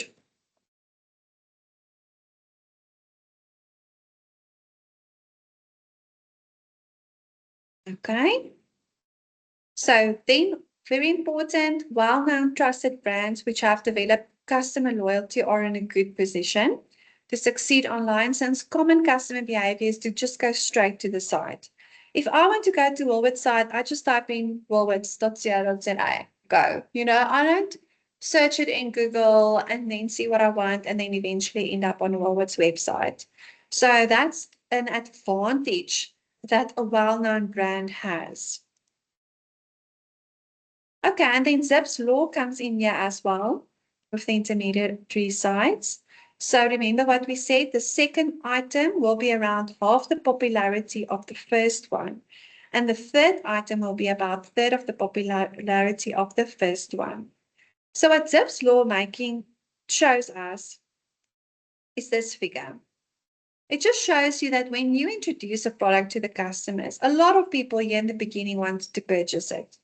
But as time goes by, the popularity goes down and people don't really, the hype is over. They don't purchase it so often anymore. Think about those Prime cool drinks. When it was first in Checkers available or in South Africa, how many people purchased that cool drink? They even purchased the empty bottles of it. Now, do you think it's the same? Do you think so many people are still purchasing it? Yes or no? What do you think? No, okay. It's going down. It's moving into this long tail.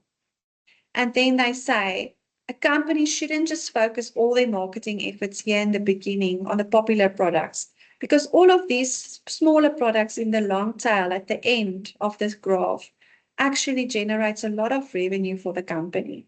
So marketing efforts should be on all of the products. All right.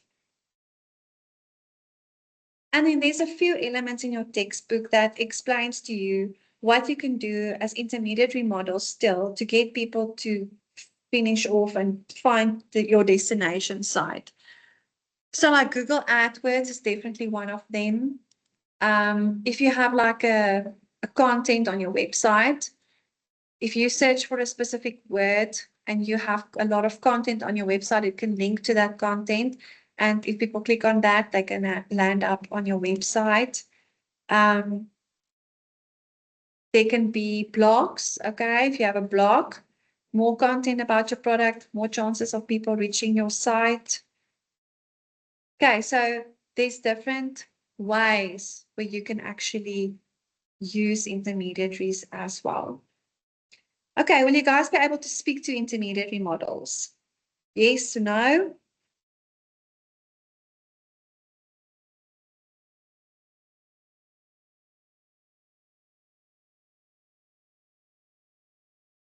Okay, I've got a thumbs up there. Thank you. The next one is our communication models.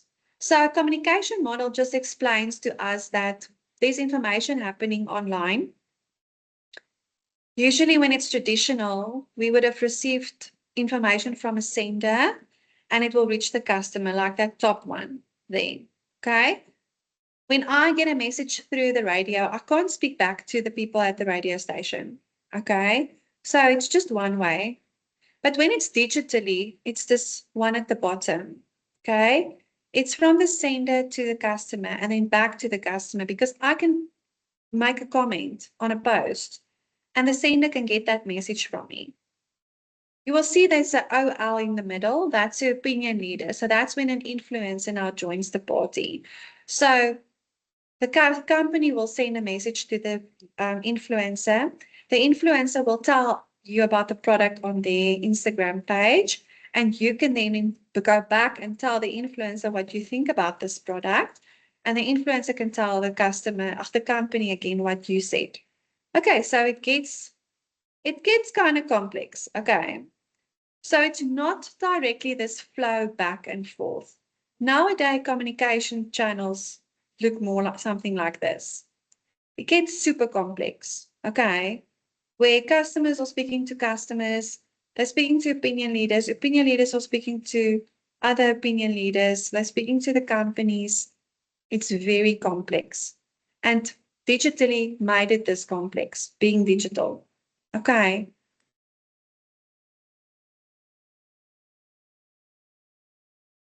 Any questions on the communication model?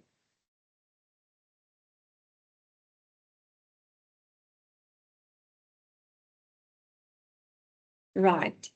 The next one is our customer information processing model. So how people actually, the thinking process of customers when they are on your website or interacting with your online store. So understanding how customers process info helps marketers to communicate more clearly. So there's two models in this under this model. So make a note of this, please. The first one is the ALIA model, and the second one is the Hoffaker's model. So let's first look at the ALIA model. So that means first people will gain attention about something. So you will get their attention through an advert. They will learn more about it. So they will understand what you are saying. They will either have an emotional response to it or they won't. So they will like it or not really. And then acceptance, whether they accept your message and they're going to purchase from you or it's not really their scene. Okay. So that's the four elements under ALIA. It's quite easy to study because it's just ALIA, ALEA. Okay. So remember to keep that in mind. The next one is very important. I've seen this in many tests and exams. So please make sure that you study the Hoffaker's model. So Hoffaker refers to making sure that our website is effective. Okay. If we've got a very nice website and we now want to say, okay, according to Hoffaker's model, is our website effective? We're going to start first by looking at the exposure of it. Is it long enough? Okay. So is the adverts that's displaying there long enough? Or is it just quick and it's gone and you didn't really even read it properly? Attention. Did it grab your attention? Was it colorful? Was it gray and boring? Comprehension and perception. Did they explain what they're actually selling? Yielding and acceptance. Did the customers accept the message?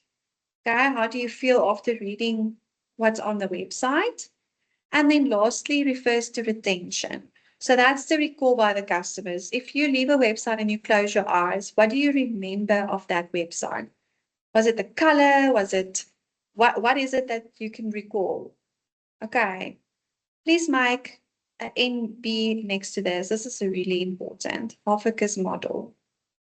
You have to understand Hoffaker's model.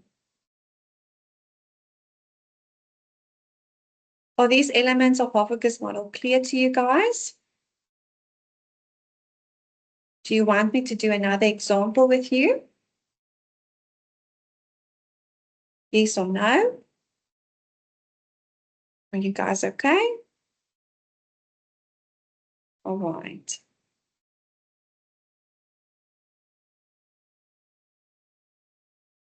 And then we move along to buying process models. So what goes on in a customer's mind moments before they purchase? They move through a process, okay? And we need to understand this process. So the choice of model depends on the type of purchase and type of buyer. Let's consider a high involvement purchase in the next slide. A good website will then assist the customer to move through all of these processes. So have a look at it. Okay. Do you recall this process? Have you heard of it before? The high involvement purchase process? Yes or no? Ryan, is that a yes? Awesome. Okay, so that's figure 3.13. So it starts with a problem identification. Okay, I realized, sure, it's really getting warmer now. It's summer. I need more summer clothes. I'm getting aware of what I need. Okay. Information search. I'm going to go online on a few companies' websites. I'm going to search what clothes they've got. Evaluation. Now I'm going to evaluate. I've seen a nice dress at Woolworths and I've seen a nice dress at Poetry. It's kind of, the price at Poetry is a bit high, but the material is better. Now I'm evaluating. Okay. Decision. Okay, I've made a decision. I'm going to go for quality. I'm going to go with Poetry. I'm going to buy the dress at Poetry. I haven't bought it yet. I just made the decision. Okay. Now, action and buy. Now I go online and I buy it. So sometimes students make this one step. Be careful. Decision and action is two different steps. So then action and buy is you purchase online, and then post-purchase, after I've been wearing this dress, I realized that I actually love Poetry. And that's my post-purchase evaluation. Okay, and I will go onto their website and I will go leave a review of the dress. Okay, so that is your high involvement process.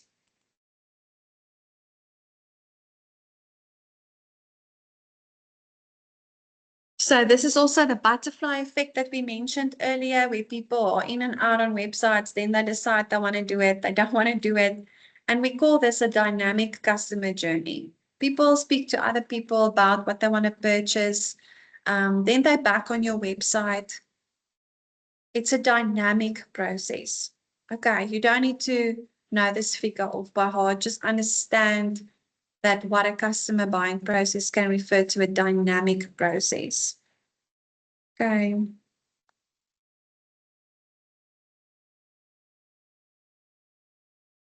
So we spoke about a high involvement process now. Okay, so say the dresses that I wanted to purchase was very expensive. But if I want to buy bread, I'm going to go through a low involvement process. Then it's easy. I'm hungry. That's my awareness. Interest, I want to buy bread. Okay. And I see that they are selling bread at different places.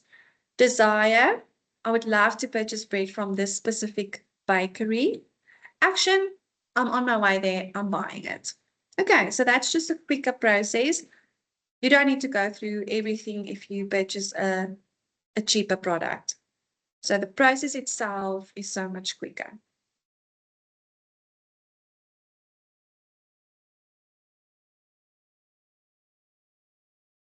All right, and then there's also on page 135, they refer to how reviews bump up conversions. Who of you purchased something before based on the amount of reviews on Takealot? So say there's two products. One product has a lot of reviews, the other doesn't really have a lot of reviews. Who of you had that was kind of like an influencing factor for you? Yes or no?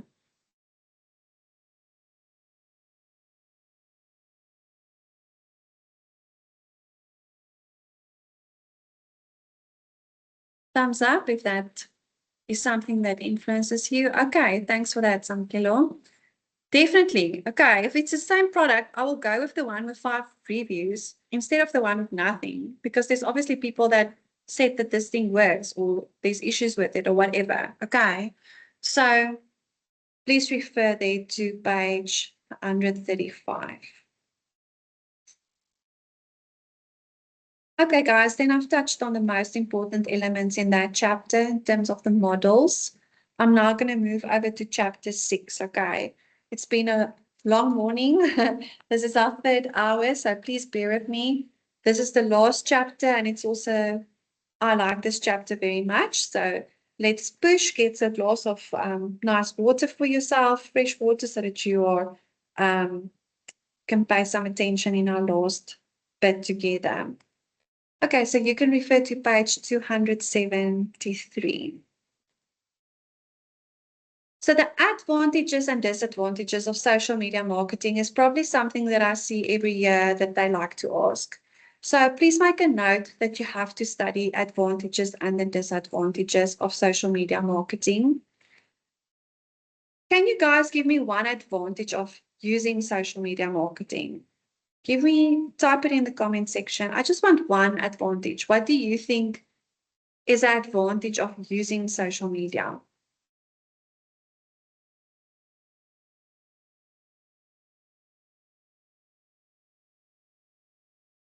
Okay, so some kilo says exposure to more people. Absolutely. Okay, there's a lot of people online that we can reach within the least amount of time. Okay, right. Give me a disadvantage of using social media.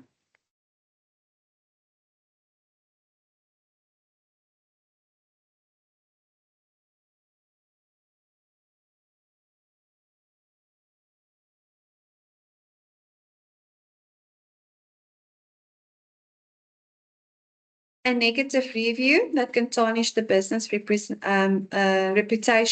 Yes. Okay. That's never nice. Right? So we don't have control of what people actually say online. And that can be very damaging sometimes.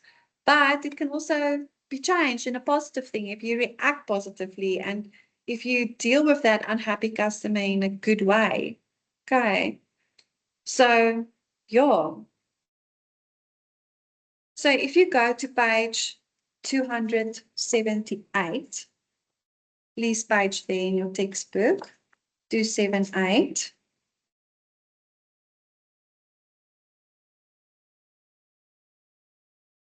You will see there's the advantages of social media marketing. And then on 280, the disadvantages starts. Okay. And the disadvantages continues up until lack of control, if you were wondering. The heading sometimes can be a bit confusing then. So make sure that you understand these advantages and disadvantages.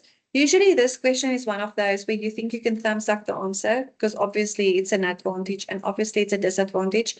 But the issue is we mark according to the memo and the memo is according to the textbook. So please don't thumbs up. Please make sure that you study the advantages. It will study quickly because you know it's easy content. Okay. But please don't think you're going to wing this answer in the exam. We want very specific advantages and very specific disadvantages. Okay, are you all with me?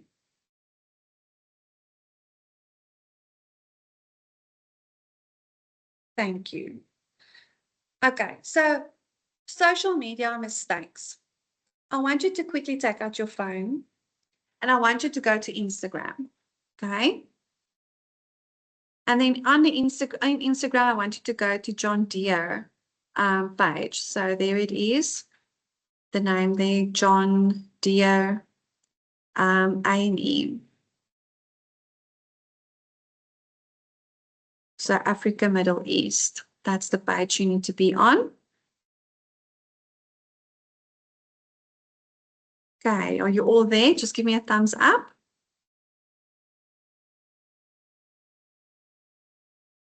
Thank you. Awesome. Okay, so point out one mistake that you can find on social media for these people. It's going to be difficult, but give me one mistake.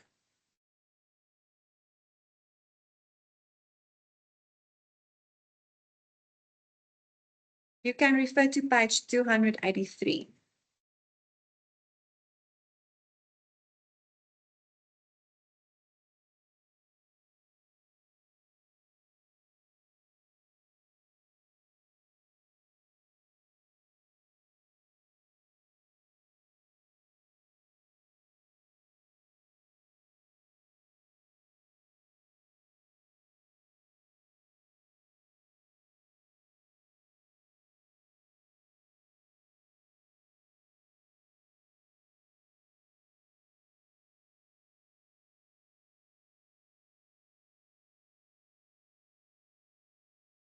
Okay, not human enough, right? Thanks for that, Samkilo. Anything else you guys want to point out? So you're missing the human element in it. Feels like a lot of adverts name.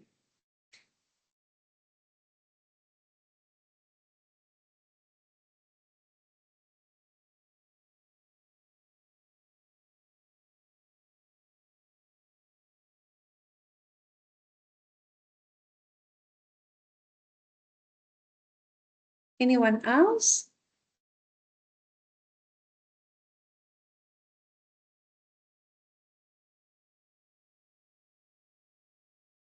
Okay, so Ryan agrees with that. Do you think that there's a lot of customer interaction and customer service on this page if you look at the comments on the posts?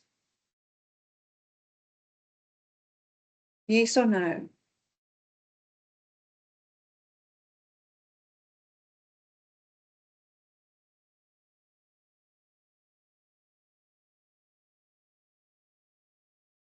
No, no networking with customers. I absolutely agree with you. Okay, so there's actually no comments. There's pictures, but there's no comments. No one is asking questions. There's no customer service happening in there.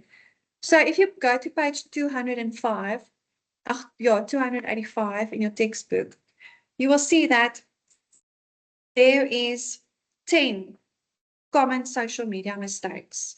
And one of them is poor customer service. Okay, so this will refer to customer service. I want you to study these social media mistakes, please. Understand them. If you mention something like not human enough, link them to one of these mistakes. Right. This can be asked through a case study, or it can be list, general mistakes that happen on social media, and you need to provide the theory down. So you have to understand these mistakes, please.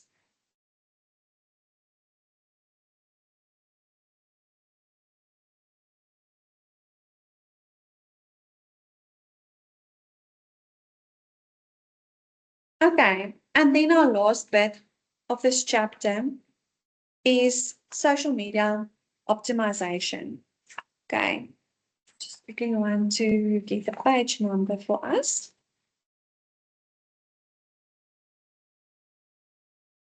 300 and 311. Okay, 311. So yeah, social media optimization has 5 different steps. Okay, so the first step is to create a shareable content, make sharing easy, reward engagement, proactively share content, and encourage the mashup. Okay, so remember, social media optimization refers to when we want to be visible and seen as a company on social media. Okay, so to get to that, there's 5 steps, and this is it. So if you don't provide content that's actually shareable, then no one's going to share it, and your optimization won't be as it needs to be. So think about a quote. You'll rather share a quote than an advert, right? So that's why quotes is more shareable. Make sharing easy. Okay, who of you noticed sometimes you want to share something and there's just no sharing button? Like, wow, all right. So you have to make the process easy for your customers to actually be able to share it. Reward engagement. Okay, if people share something, put it on your page as well. Show them that you see that they actually share your content, or comment on it. Reward that engagement. Proactively share content. So you can also share as a company. Don't just wait for your customers to do so. And encourage the mashup. So sometimes your customers will make a video that you would think, not really what we were going for. Or you create a product and people are using it for something else. Think about these checkers, meaning pop-up pop-its that we got now recently. People ended up putting that into Crocs. You know, the Crocs shoes that they put into the holes? That was definitely not Checkers' intention when they started with it. Okay. And people were making videos about it and posting that. That's a mashup. And you know what? Checkers went with it. Okay, they didn't go against it and say this is not the reason why we post or that we made it. They encouraged that mashup because the more mashup, the more engagement, the more social media optimization. Okay, so make sure that you understand these steps of social media optimization. Is there any questions on the steps?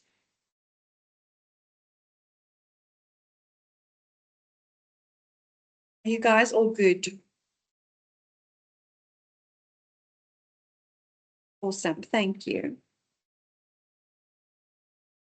Okay, I've touched on the important elements of the 4 chapters. If there's anything that you want me to quickly go through again or explain again, please let me know quickly in the comment section. Or if there's something that you don't understand, please ask me. Now's your time. If you are all good, you can give me a thumbs up. Now it's just over to you, hey? You need to go and study now this content, please. Thank you, Ryan. The session is also recorded, so you will get the recording once it's done. It will save and you can go back and listen to what we were discussed before. Only a pleasure, Samkelo. Okay, all the best with studying, guys. It's the last bit of push, and then you're done with digital marketing. All right, thank you so much for this morning together, and I wish you all the best for your coming exam.